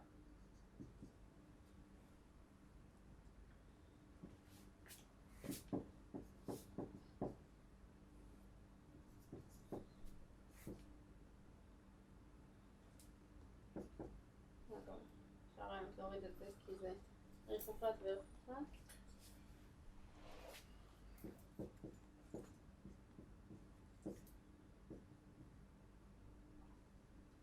אוקיי, אז הגבול התחתון גם נותן לנו איזה משהו סופי, נכון? אז נכניס אותו לקבוע, נקרא לזה נגיד D, כאילו לכל הקבועים, ועוד 2A, וכן, 1 מינוס אלפא, X בחזקת 1 מינוס אלפא,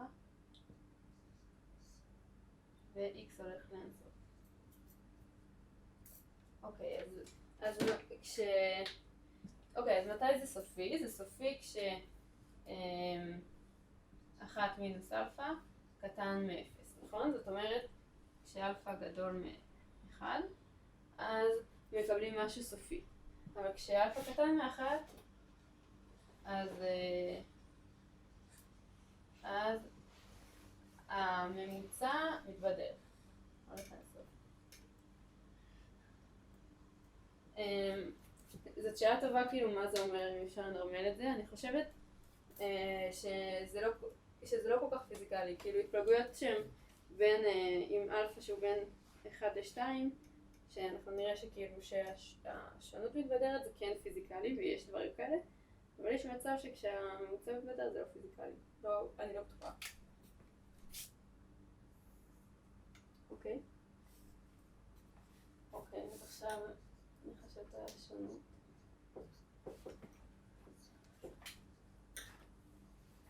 אז כאן פשוט אותו דבר, אבל עם x בריבוע. אז אני אדלג קצת. כאילו יהיה לנו שוב אותו, שזה יהיה אותו C. לא, זה לא אותו C. אבל כאילו איזשהו קבוע. ועוד האינטגרל הזה של 2a. ומיקס עד אינסוף. ואז זה יהיה x חלקי x בריבוע חלקי x פלוס x.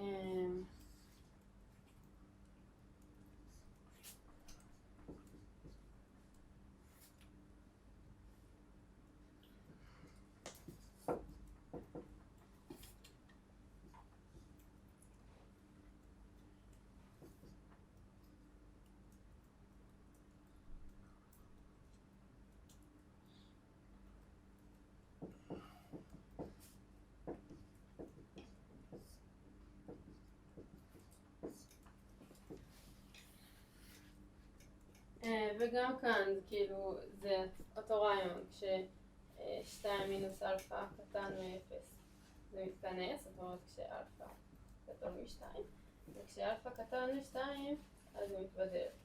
אז x בריבוע הולך ל-0. אוקיי?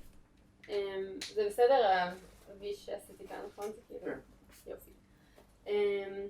אז בעצם כשאלפא גדול מ-2, אז יש שונות סופית וחוזרים כאילו למקרה הזה של המשפט הגבוה המרכזי, אבל כשאלפא קטן מ-2 אז צריך לטפל בזה אחרת. כן. אוקיי.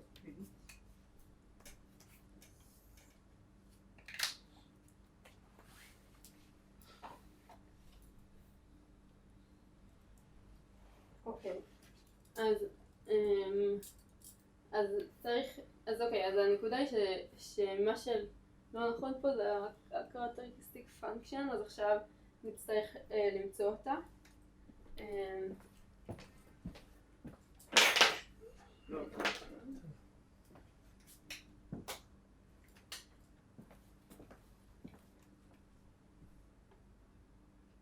פשוט בלי כאילו לפתח טור.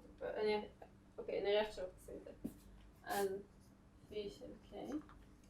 אתם רואים את זה? אני לא יודעת מה יותר טוב, כאילו, אם תשאל זה או זה. בסדר? אוקיי. אז זה הטרנספורם פוריה של ה-F שלי. נכון? נתגר אני נמצא קודם פה. שלי.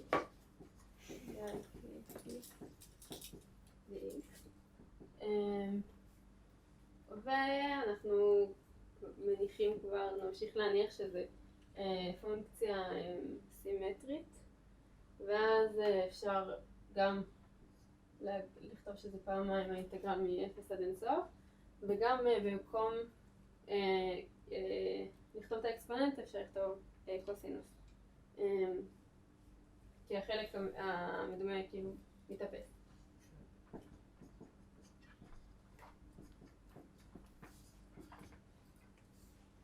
אוקיי. עכשיו, החלק שכן נכון בפיתוח זה האחד, כן? יש אחד ועוד איזשהו תיקון. זאת אומרת שכאילו פי של K הוא הולך כמו 1 פלוס משהו, או של K באיזושהי חזקה. אז אז כאילו הדבר הקטן זה 1 מינוס פי של k. זה משתנה קטן. זה מובן? כן. אוקיי. אז זה שווה אינטגרל מינוס אינסוף. מאיפה זה הגיע? מאפס. x. 1 מינוס קוסינוס kx. אוקיי. אז עכשיו מה שנעשה, שוב נפצל את fx כאילו עד x0 ומ-x0. שעד x0 זה פונקציה כאילו חמודה שמתנהגת יפה, ומעל x0 זה הפאוור לא הזה, הזנב הזה.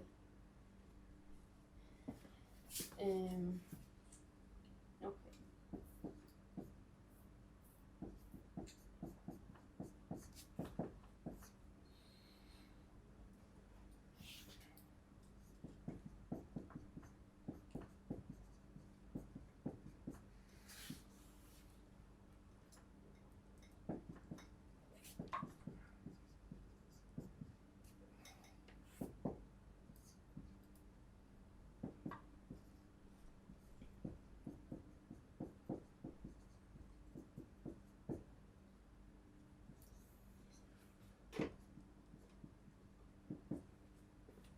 אוקיי, אז בחלק הזה הפונקציה היא פונקציה כזה שמתנהגת יפה, ולכן אפשר לעשות כאן טיילור.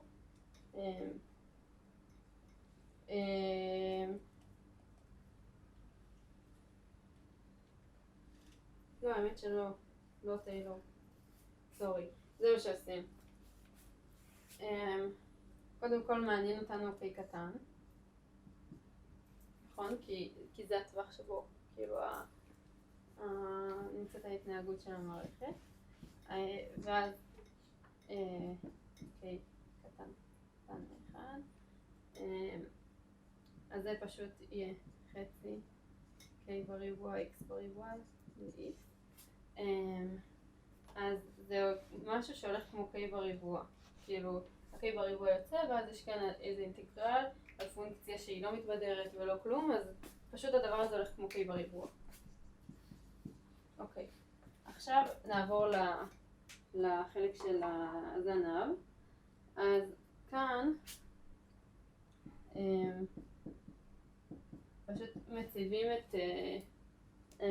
את fx, שוב, כמו שעשינו קודם, אז מקבלים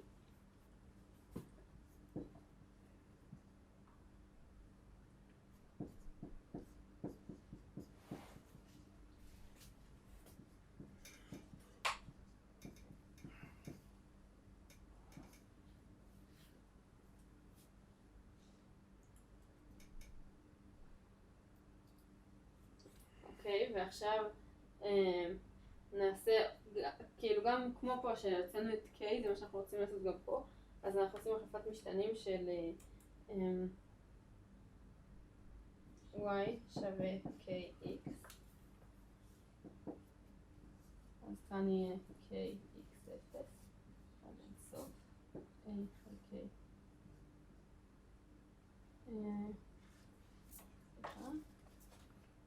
y חלקי k ו1 פלוס אלפא,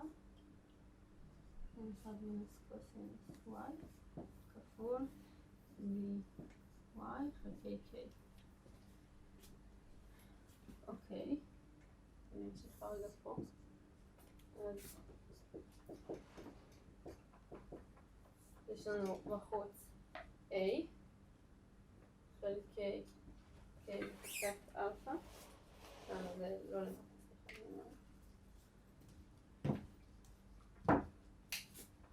a כפול k חלקת אלפא, אינטגרל מ-k x0 עד אינסוף, 1 מינוס קוסינוס y חלקי y לחלקת 1 פלוס אלפא dy. אוקיי, הדבר הזה, אוקיי, קודם כל בגלל ש-k קטן, אז אפשר להניח שזה כאילו 0 בערך, והדבר הזה זה אינטגרל מתכנס אז אני אחסוך מכם את הביטוי המגעיל, אז נסמן את זה ב-C אלפא, כי זה תלוי באלפא. וזהו, אוקיי. אז עכשיו יש לנו את...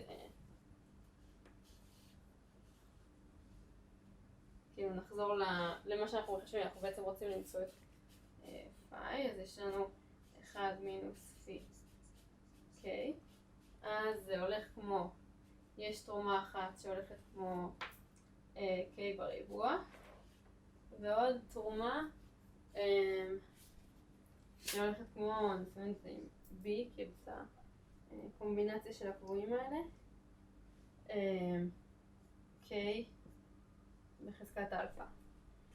אוקיי, אז מה שמעניין שוב זה אזור של k קטן, וכש-k קטן אז, ושאלפא קטן מ2, אז התרומה העיקרית זה של זה, של החלק הזה. אוקיי? אז אנחנו, כאילו, הקירוב שלנו לפאי זה יהיה פאי של k, הולך כמו 1 מינוס b k חזקת אלפא.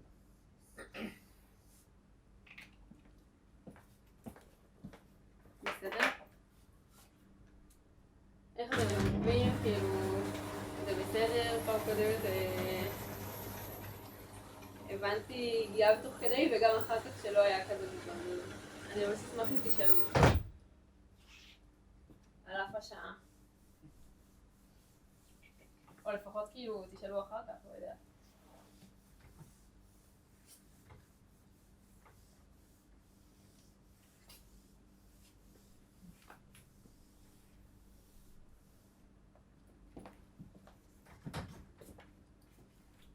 מחקתי ללא בקרה, אבל אוקיי. אז עכשיו יש לנו את הפונקציה האופיינית ואפשר להשתמש בה כדי לעשות קורס גריינינג. אוקיי, אז שוב יש לנו מספרים אקראיים, 1, x2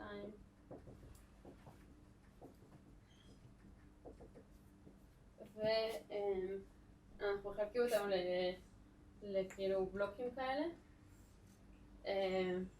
ויש את הסכום של כל בלוק, וכשהבלוקים מספיק גדולים אז אפשר כאילו לחשוב עליהם כמעט כמו על המשתנים הראשונים. אוקיי? אז אם היינו פשוט עושים ממוצע ועוד פעם ממוצע ועוד פעם ממוצע, זה היה ממש מינפילד. כאילו היה, זה, אם היינו לוקחים אותם, מתייחסים אליהם כמו כזה y, yj, ואז עושים כאילו אותו דבר בדיוק על yj, וזה, זה היה בול כאילו מינפילד, אבל זה היה מפספס את ההשפעה של הפלקטואציות. אז במקום זה, מה יש? אני רוצה להיות? אוקיי. ולכן צריך לעשות סקיילינג. אוקיי, אז אני מסמנת את זה זה יהיה x1b, זה כאילו, לא יודעת, x2b, ויהיו עוד המון כאלה.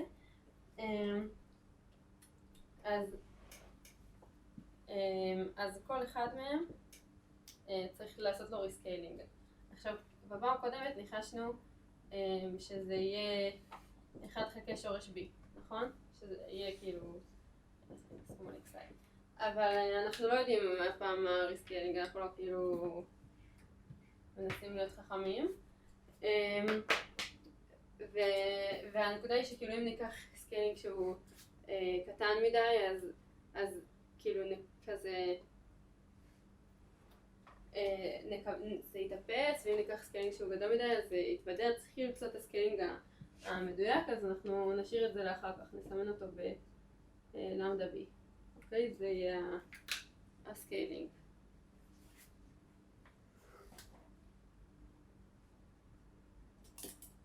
אוקיי, אז מה הקורס גריינינג הזה, שזה הסכום, והסקיילינג, מה זה עושה לפונקציה, לקרקטריסטיק פונקשן. אז בואו נראה. אז יש לנו את פי של x טילדה b, אז זה בעצם הערך תצפית של E ו-I, K, ה-X הזה. נכון? זה כאילו, זה המשמעות של זה שזה טרנספורם פוריה. אוקיי, אז עכשיו אפשר להציב את זה. זה E ו-I, K, כפול 1 חלקי למדה P, סכום על XI. אז אפשר להוציא את המכפלה הזאת לכאן, כאילו מחוץ לאקספוננט, כאילו זאת אומרת להפוך את הסכום למכפלה.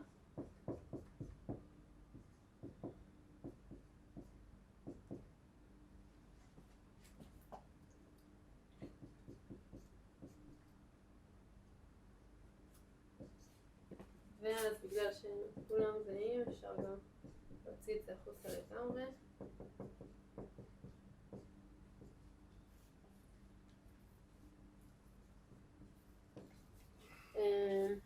אז זה עכשיו זה בדיוק 5K, אוקיי? זה בדיוק פאי של כאילו של X של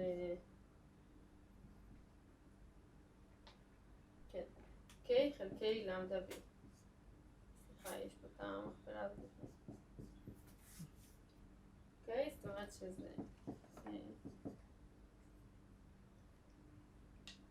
סטאט B.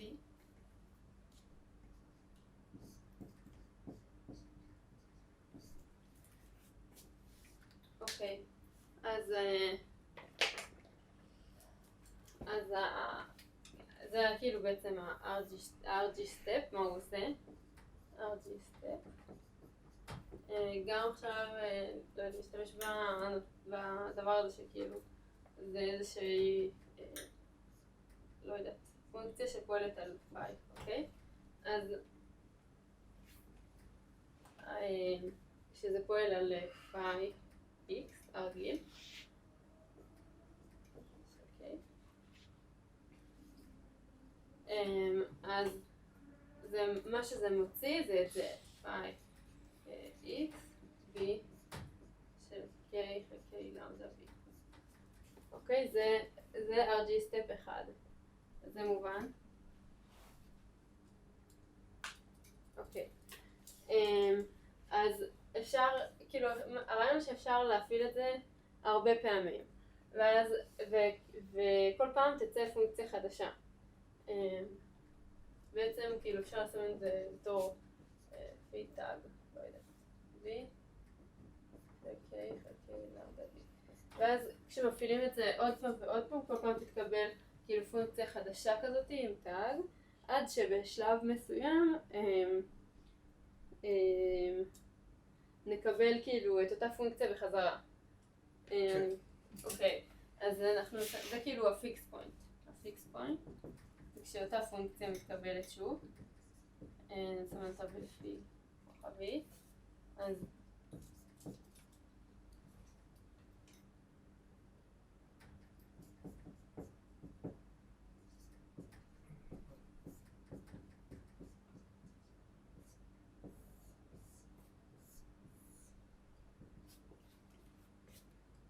אוקיי, אז עכשיו אנחנו רוצים לפתור את המשוואה הזאת של הפיקס פוינט. אז הדבר הראשון שנוח לעשות זה להפעיל לוג על שני הצדדים. אז מקבלים לוג, אוקיי, וכשמפעילים פה אז החזקה יורדת, אז יש V לוג של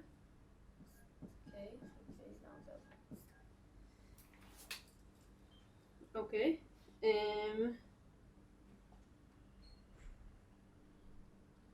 אוקיי, מה שמעניין אותנו שוב זה הקיי הקטנים, ועשינו את הקירוב ממש במיוחד בשביל זה, אז עכשיו אפשר להציב את זה, את ה...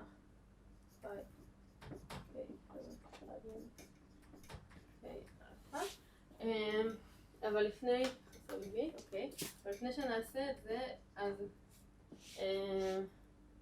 אפשר כבר לעשות קודם כל קירוב ללוג, אוקיי? ל-K קטן. אז לוג של, אני מזכיר לך שלוג של 1 מינוס x זה בערך מינוס x. אז לוג של 1 מינוס b באלפא. אז זה בערך מינוס b. אוקיי, אז עכשיו אפשר להציב את זה כאן.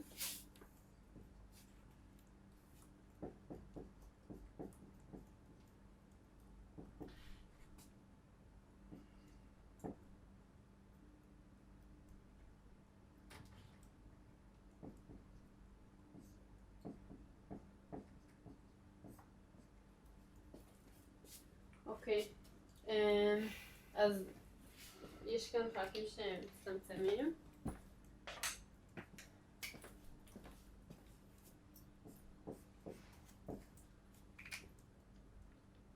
מקבלים ש b חלקי למדה b באלפא שווה 1, כלומר למדה b שווה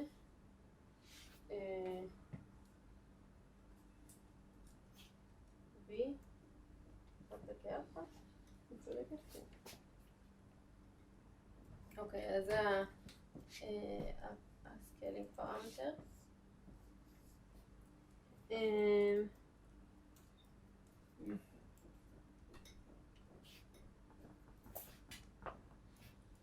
כן, עכשיו מה שעשיתם שבוע שעבר, אז לקחתם את הפייל, נכון? עכשיו, והצבתם אותו בחזרה כאילו עשיתם לו טרנספורם חזרה כדי לקבל את הצורה של f של x, נכון? אבל כאן אי אפשר לעשות את זה, כאילו זה לא, כאילו, זאת אומרת אפשר, פשוט זה לא איזה פונקציה הפיכה פשוטה וזה, אז זה לא מה שנעשה, אבל אפשר לראות כאילו את ההתנהגות של הסכום, נכון? אנחנו מחשבים את הסכום Sn שהוא סכום על xi. אז מה קורה? אם יש n משתנים אקראיים, n IDD, ונניח כאילו הגודל של הבלוקים זה b,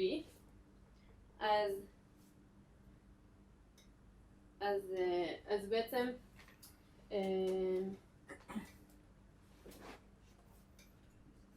אז כאילו אז המספר של ה-RG steps יהיה n, אוקיי? עד שכאילו כזה בערך, עד שנגיע לפיקס פוינט. זה מובן הקשר הזה? אוקיי. אז אוקיי. אז בגלל שיהיו כאילו n RG steps, אז כל כאילו הסכום הזה, xi, כל xi, הוא יהפוך בהתחלה לכאילו xi חלקי למדה, למדה b, ואז בצד השני זה יהיה xi חלקי למדה b בריבוע, וככה שכאילו בסוף אחרי n צעדים זה יהיה למדה b חזקת n. אוקיי, אז מה זה למדה b בחזקת n? זה b חזקת 1 חלקי אלפא, n חלקי אלפא, ושזה בדיוק כאילו n חזקת 1 חלקי אלפא. אוקיי, אז זה שווה xi חזקת חלקי n 1 חלקי אלפא. זאת אומרת שהסכום Sn הוא הולך כמו, כאילו ביחס ל-n הוא הולך כמו 1 חלקי n חזקת 1 חלקי אלפא. אז כשאלפא שווה 2, מה שמקבלים כאן זה בדיוק כאילו מה שאתם קיבלתם, שזה הולך כמו 1 חלקי שורש n, שזה מה שמשפט הגבול המרכזי אומר, אבל ככל שמגדילים, זאת אומרת כשמקטינים את אלפא, אז זו גדילה שהיא יותר מהירה של הסכום. אוקיי, זה התנהגות אחרת.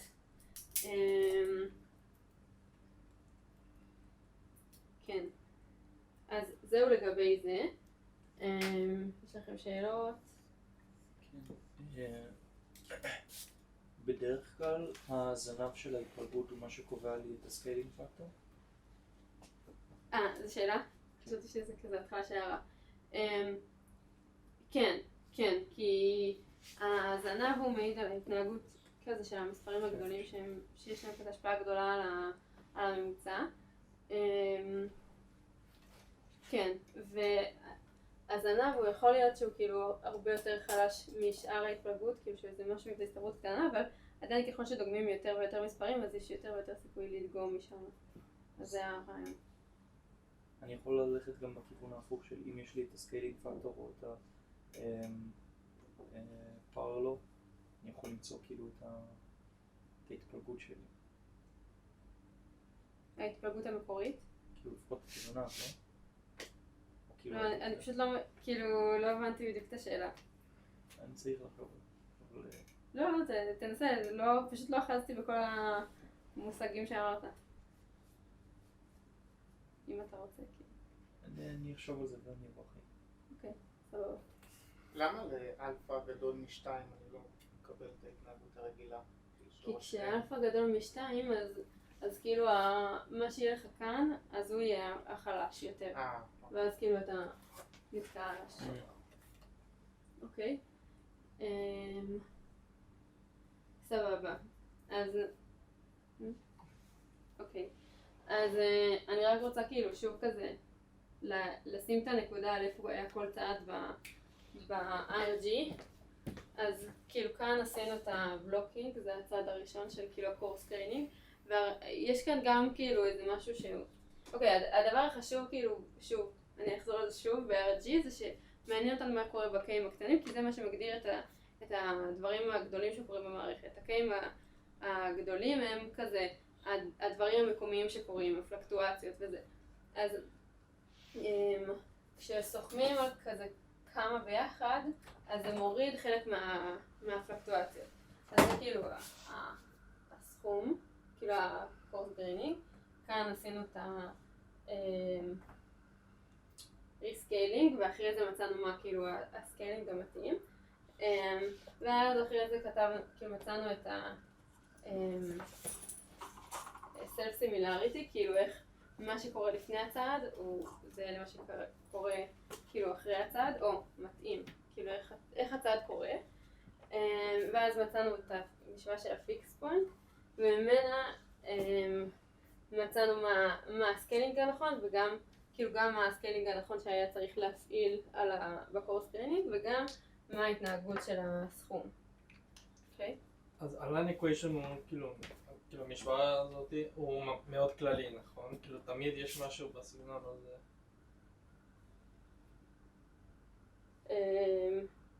נראה לי כאילו שאם עוברים למרחב K אז כן, כאילו, כן.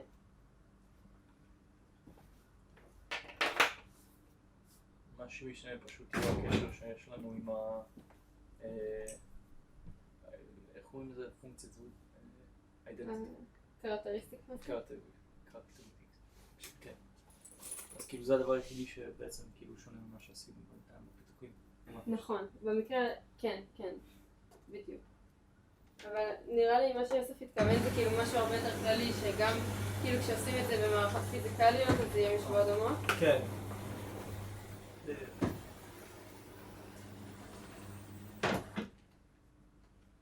יש לכם עוד שאלות? עוד אותה משבוע לשבוע, נראה יותר עייף. שעות קשות.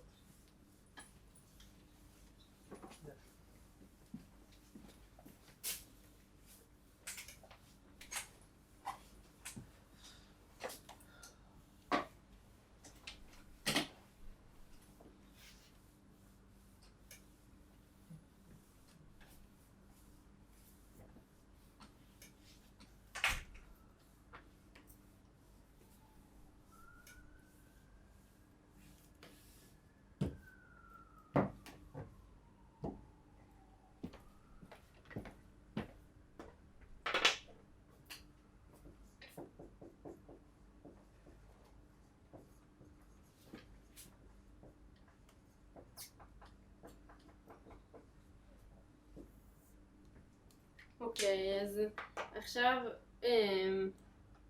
אני רוצה לחזור כאילו על מה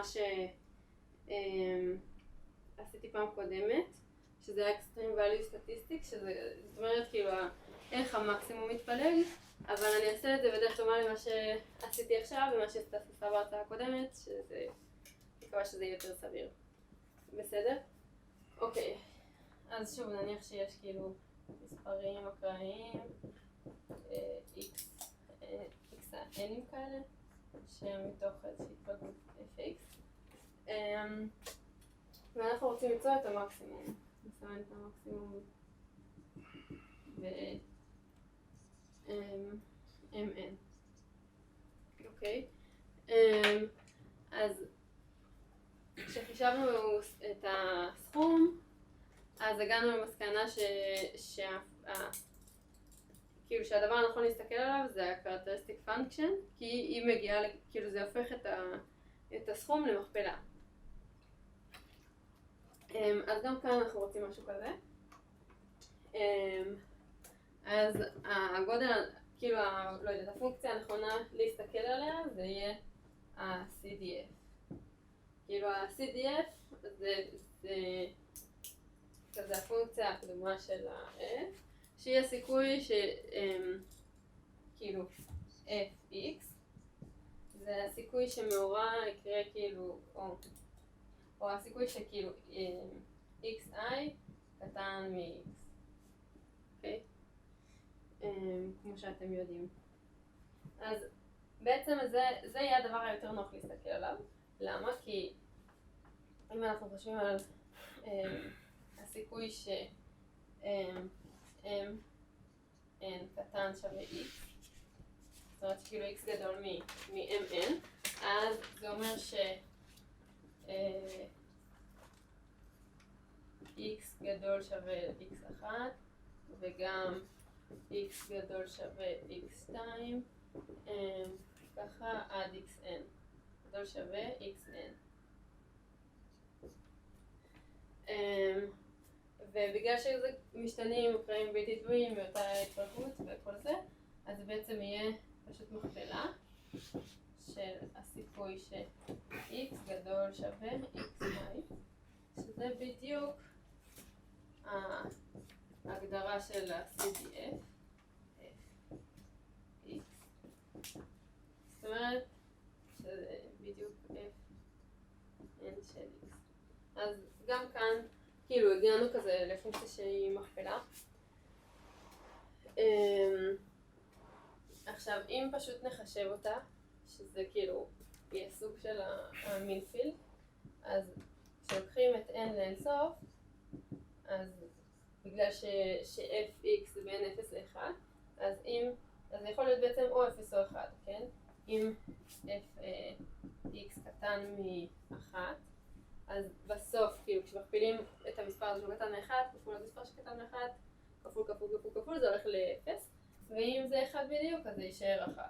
זאת אומרת שזה כאילו איזה משהו טריוויאלי כזה, ולכן גם פה, כאילו, RG יכול לעזור לנו.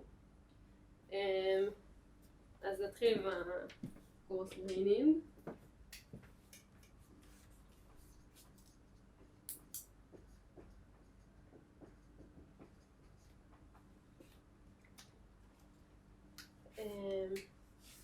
אוקיי.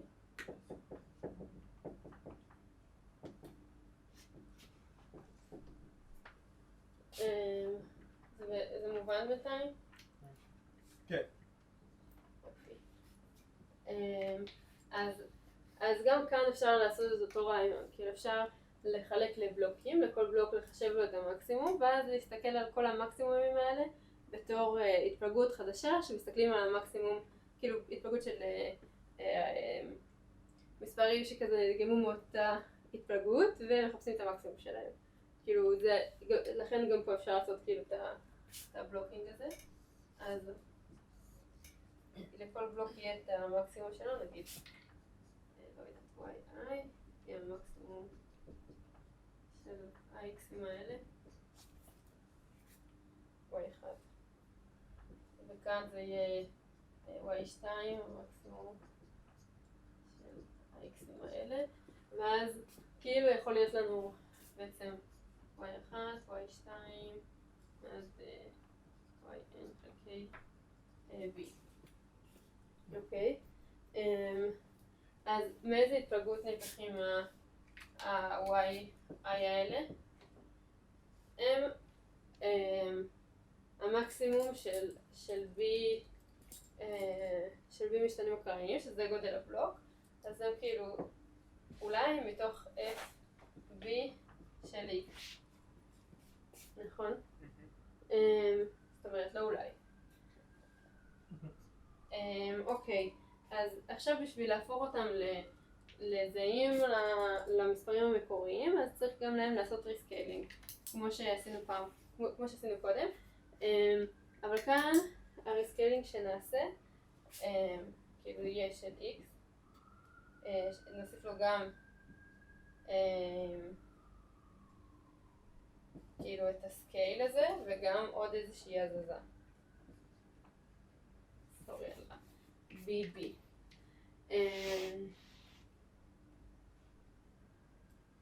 כן, ואז כאילו איך זה ייראה הצעד של ה-RG, כאילו אם אני שוב רוצה להגדיר כזה, אז מפעילים אותה על F של X, מקבלים F בחזקת V, השתמשתי ב-V גדול אז אני עומדת להתחיל להשתמש עכשיו ב-V גדול. אוקיי. A, B, X פלוס B, B. היה קצת נפנוף ידיים. לחזור על זה? כן, כאילו רק למה בחרת את הסקיילינג הזה? זה הסקיילינג הכי כללי פשוט, כאילו יש את מה שמשנה את הסקייל של X ועוד הזזה. אתה שואל למה צריך הזזה? לא, כאילו אני בסדר עם זה שיש הזזה, והייתי יכול גם עכשיו להגיד את זה X באלפא, כאילו לעשות כל מיני סקיילינגים אחרים. אני חושבת שזה פשוט כבר לא סקיילינג, להוסיף חזקה. סקייל זה כאילו רק ההזזה וההכפלה, לפי מה שאני יודעת. ויוסף מעניין? אני לא יודע. אוקיי, אז אני אחזור על זה.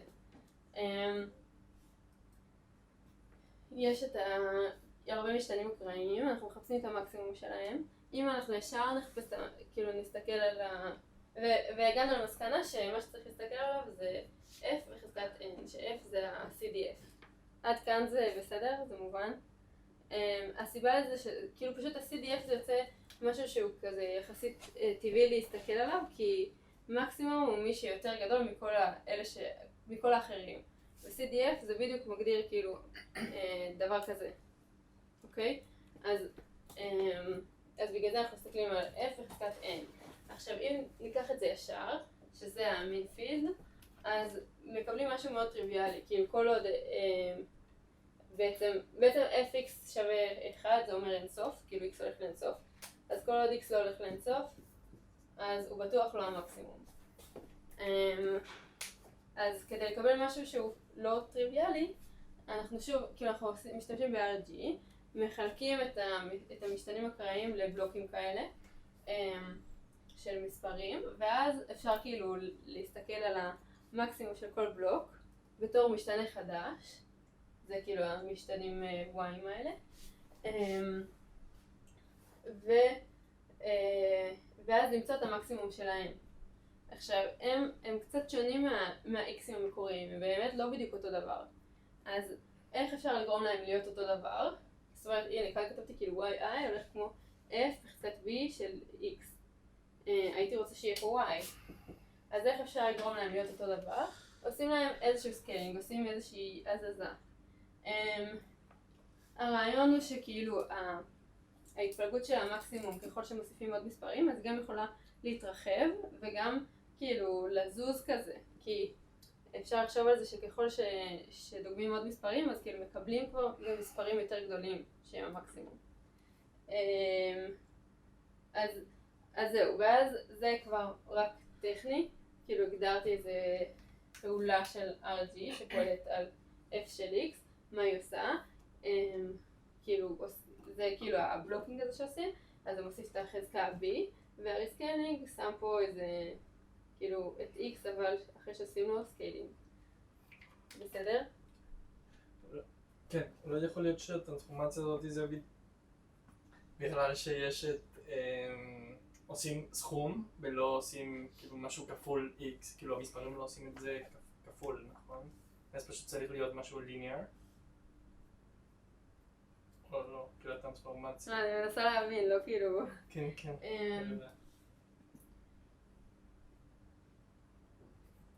פעם קודם היה לנו כאילו פשוט רק את זה, כן? ואני לא יודעת, כאילו, נראה לי שבסוף כאילו אם אפשר להגיע לאיזשהו, נגיד מרחב, אפשר לחשוב על זה, שבו זה מכפלה, אז זה לא אמור לשנות, אבל אולי לא הבנתי גם מה אתה אומר. כן.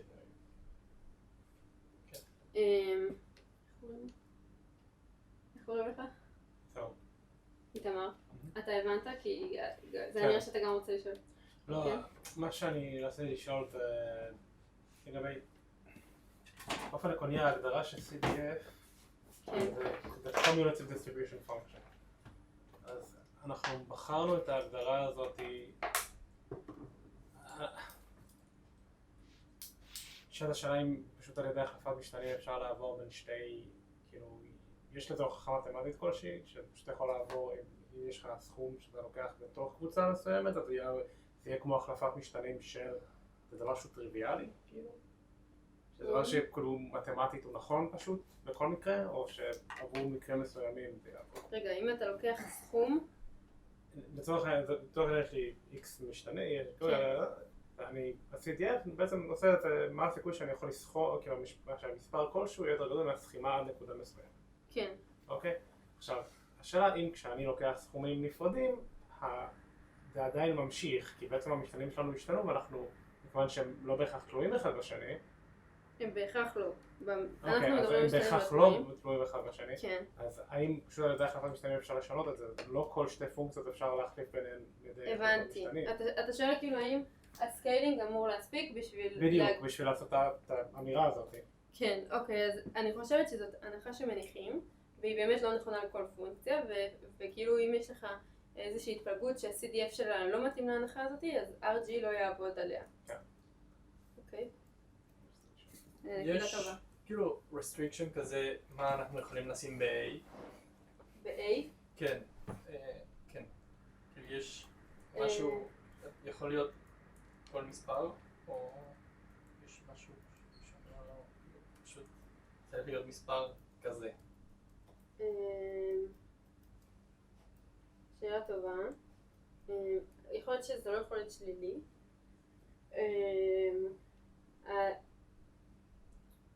אחרי שכאילו נגיע למשוואה של ה-RG, אז אני אראה כאילו מה קורה עם מנחשים כאילו שההתפלגות היא מצורה מסוימת, ואז להתפלגות מצורה מסוימת הזאת מקבלים A מסוים ו-B מסוים. אז מן הסתם כאילו לא כל, כאילו ויש יש 3 universality classes שונים, אני אדבר כאילו הרי רק 2, אז בעצם יש כאילו כמה ערכים ספציפיים של A ושל B שיכולים להיות, אבל כאילו לא יודעת אם זה משהו עקרוני מראש, לא יודעת. כאילו עניתי על השאלה? כן, כן. אוקיי. טוב. אז זה צעד RG1. עכשיו מפעילים אותו שוב ושוב, כן? אז כל פעם שמפעילים מקבלים, נגיד, כאן מקבלים F1 של X נגיד, ואז כשמפעילים את RB על F1 של X מקבלים F1 B A B פלוס B B, וזה יהיה F2 של X, ואז אותו דבר, כאילו אפשר להפעיל את זה על F2 של X,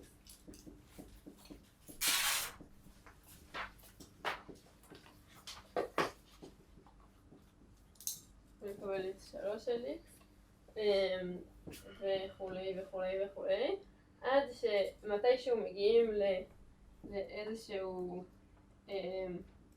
לא יודעת, n קטן, שבו הפלא ופלא, fn של a v x פלוס v v חזקת v הוא בדיוק fn של x. אוקיי, וזה הפיקס פוינט.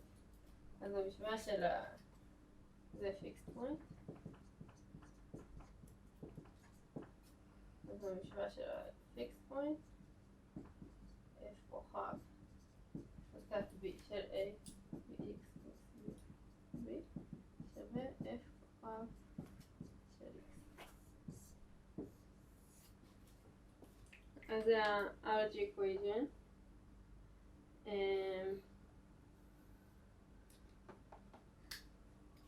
וגם כאן נעשה לוג, נקבל שלוג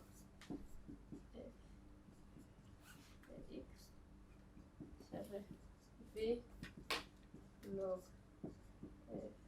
כוכב a v x פלוס v.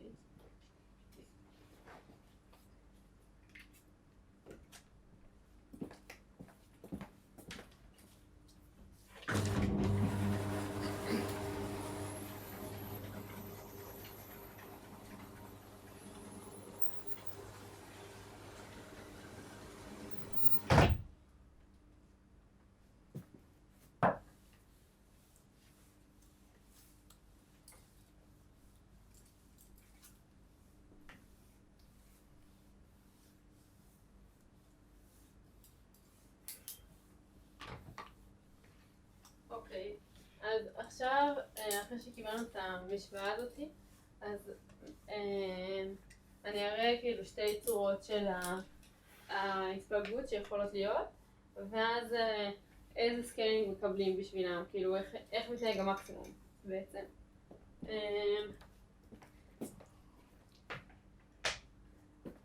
עכשיו בעצם כאילו לכל אחד מהם המקסימום מתנהג אחרת, וזה יהיה כאילו בעצם שתי פיקסט פוינט שונים במרחב של הפונקציונלי. אוקיי. אז נתחיל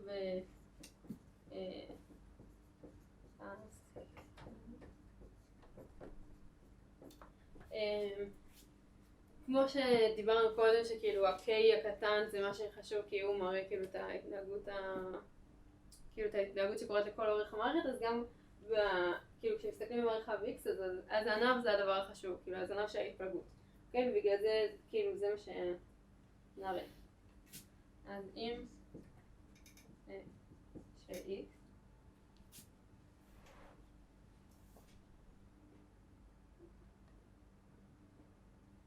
רגע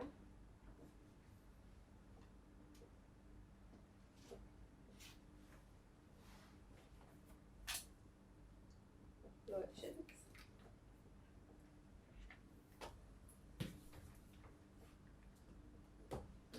טוב, כן, אוקיי, אם F של X הוא הולך כמו אקספוננט של E במינוס אלפא X. תזכרו שזה כאילו הפונקציה הקדומה, אז בגלל זה כזה נראה מכסה כזה. ואנחנו גם מניחים שכאילו לא יודע, זו הצורה שבסוף מתקבלת. כאילו אחרי ה-RG step, אוקיי? אז נציב את זה בפנים. אז בכל לוג F כוכב, זה יהיה E במינוס אלפא X, ואז עכשיו אפשר להציב את זה. אז E במינוס אלפא X שווה B, E במינוס אלפא A VX פלוס B B. אז רק אני אוודא שאתם יודעים מה אני עושה. לקחתי כאילו CDF שמייצג זנב שדורך מהר, ועכשיו אני מציבה את זה במשוואת RG ובודקת מה קורה, כאילו זה יראה מה הסקיילינג, נגיד מה הסקיילינג שצריך להיות, וזה גם יגיד לנו מה הסקיילינג של המקסימום בעצם, אוקיי? אז יש לנו את המשוואה הזאתי, אפשר לחלק את זה ל-V, E במינוס אלפא, A, B, X, כפול, E במינוס אלפא, B, B.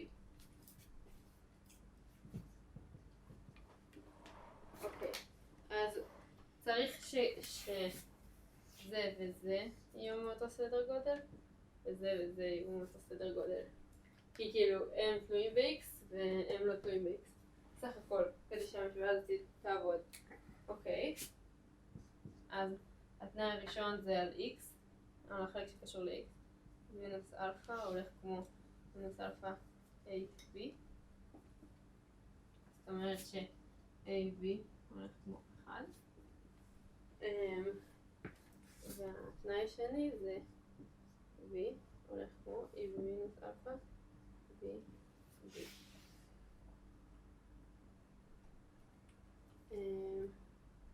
נעשה לוג.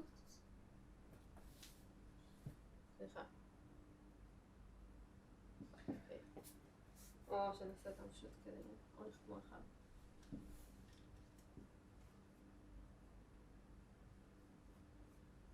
אוקיי, אני אעשה ככה.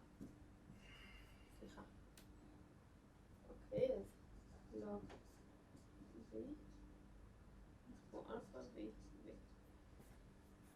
אוקיי, אז VB הולך כמו לוג B, ומחקתי את זה, אבל קודם כאילו כתבנו לוג כמו VB, אז קודם כתבנו ש-N שווה V קצת N,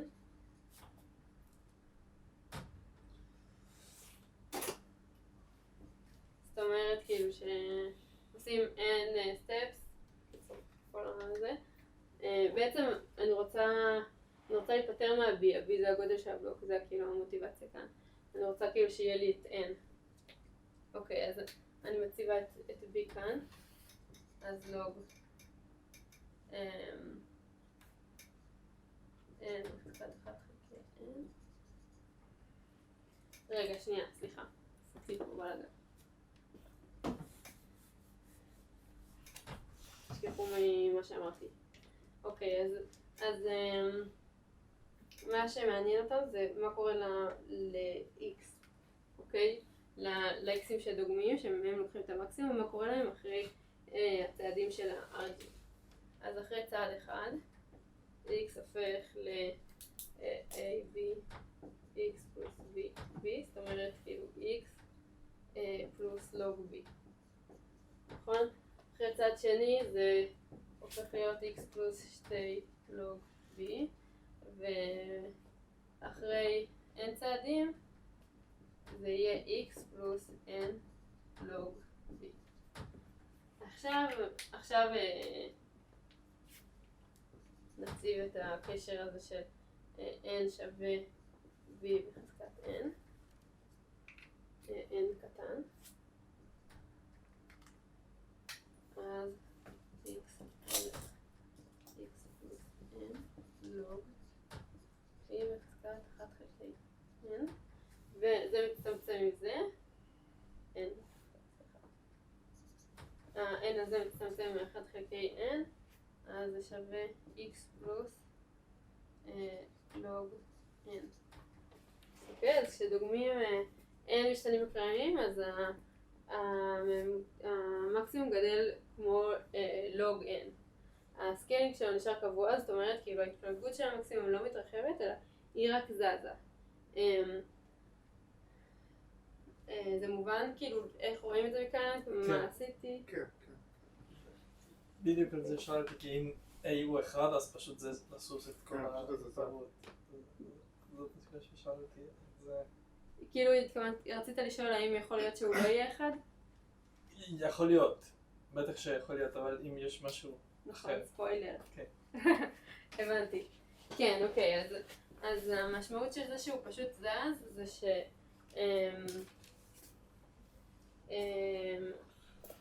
עכשיו זה בוודאי יהיה נפנפי כאילו נלקח מתוך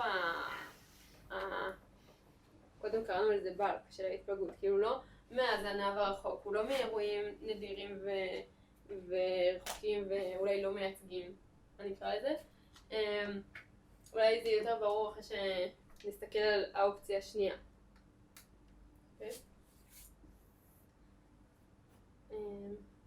אוקיי, אז האופציה השנייה זה פאוור רוטל.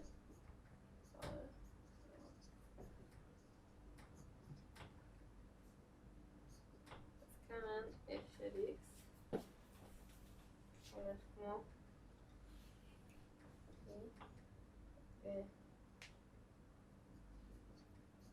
זאת ש-x במינוס אלפא. זאת אומרת שהזנב הולך כמו כאילו x במינוס אלפא, אוקיי? נראה לכם מוכר? כאילו זה בעצם מה שראינו קודם, כשאלפא קטן ההתפלגות שחשבנו עבור את הסכום קודם, כן? שאלפא היה בין 0 ל-2? אוקיי. אז עכשיו נעשה אותו דבר. כבר רגע להסביר רק שוב למה n גדול שווה ל-b בחזקת n קטן? כן. יש לך כאילו מלא משתנים אקראיים, ואז כאילו יש לך כזה קבוצות כאלה, או קבוצות. אתה עושה כאילו את הבלוקינג ואז נהיה לך פחות, אני סתם עושה. כן, אוקיי, ואז בסוף אתה מגיע לאחד, זה יהיה לכאורה סוף. זה כאילו אחרי n קטן צעדים, כל גודל של בלוק הוא b. בדיוק, אז זה כן, זה היחס כאילו בין b כפול b כפול. אז כאילו ככל שהבלוק גדל יהיו פחות צעדים, לא יודעת, כן, קיצור, משם מגיע היחס הזה. אוקיי. אז לוג f אנחנו x במינוס אלפא.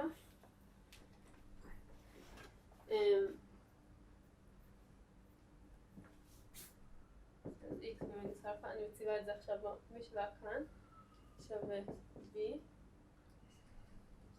x v במינוס אלפא. אני רוצה כאילו להיפטר מהחזקה הזאתי, אז x שווה v מינוס 1 חלקי אלפא, a v x פלוס v v.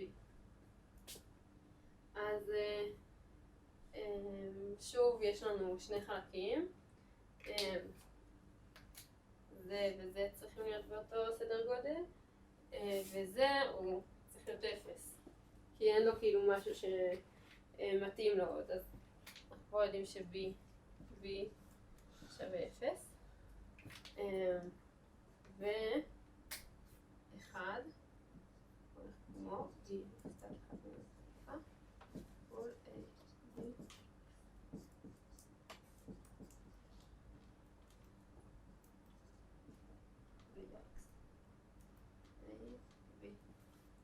אוקיי, אז יש לנו כאילו ביטוי ל-A ול-B, ועכשיו שוב כאילו נחזור, נעשה אותו דבר כמו פה, כאילו איך הסקיילינג הזה משפיע על A, אז על X, אז כאילו אם לוקחים את X, אחרי צעד אחד של RG, אז זה נהיה A, B, X פלוס B, B, זאת אומרת B, חזקת 1 חלקי אלפא, אחרי הצעד השני זה יהיה b בחזקת 2 חלקי אלפא x, ואחרי n צעדים זה יהיה b בחזקת n חלקי אלפא x. עכשיו שוב נשתמש בזה, בקשר הזה, אז זה יוצא בדיוק n חזקת 1 חלקי אלפא. אוקיי,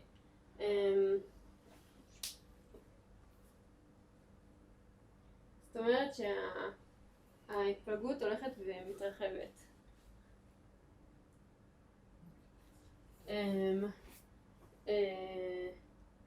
כאילו המקסימום תמיד כאילו הולך ונדגם מהתפלגות יותר רחבה ויותר רחבה ויותר רחבה. עכשיו עוד משהו שצריך לשים לב אליו, לפני שאני אסביר מה זה אומר. זה כשחשבנו את הסכום, אז גם זאת הייתה התפלגות של הסכום. הסכום הלך כמו 1 חלקי שורש n, נכון? גם כאן. זה כאילו הממוצע ילך כמו 1 חלקי n חזקת 1 חלקי אלפא. אז המשמעות של זה ששניהם הם כאילו מאותו סדר גודל, זה בעצם אומר שכאילו אירועים בודדים כאלה כמו המקסימום הם משפיעים על הסכום. והם אלה שהם משפיעים כאילו כן, בלי המשפט הנוסף. אבל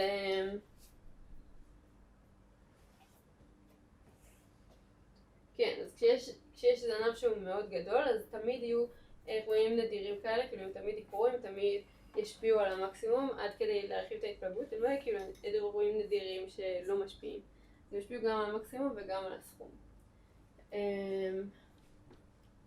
זהו, בגדול.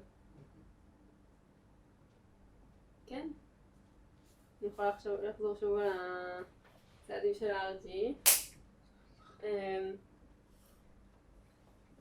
כן, אז RG זה דרך כאילו לשמור על הפלקטואציות כאילו בגודל הנכון שלהם, ועושים את זה בעזרת כאילו מחלקים תמיד לאיזה שהם בלוקים, שהבלוקים הם גורמים כזה הם מוחקים כאילו את השינויים הקטנים, המיקרוסקופיים, ואז עושים ריסקיילינג שמביא כאילו את הכל לגודל אחר, ודורשים כאילו סל סימילריטי שזה דורש שכאילו הסקיילינג יביא את המשתנים החדשים בדיוק לאיפה שהמשתנים הקודמים היו. חוזרים על זה הרבה פעמים ומגיעים לפיקסט פוינט שיש לה איזושהי התנהגות אוניברסלית. אז כאן ראינו כאילו שני פיקסט פוינט שונים, כאילו שמתחילים מאיזושהי התפלגות, מגיעים כאילו כל אחד מהם יש לו סקיילינג אחר ופיקסט פוינט אחר. זהו. זה כמו שיש לנו תיאוריה של מיקרוסקופיה ועושים RG, ופשוט אנחנו מקבלים משהו כללי, כאילו במקרוסקופיה, אז זה כמו נגיד איך אנחנו מחפשים את ה-coefficients בגינזבורג לנדאו? כן. כזה? כן, זה בדיוק הרעיון. זה כמו הקשר. נראה לי שזה מה שסטאס רוצה להגיע אליו בהמשך, לא אתעסק.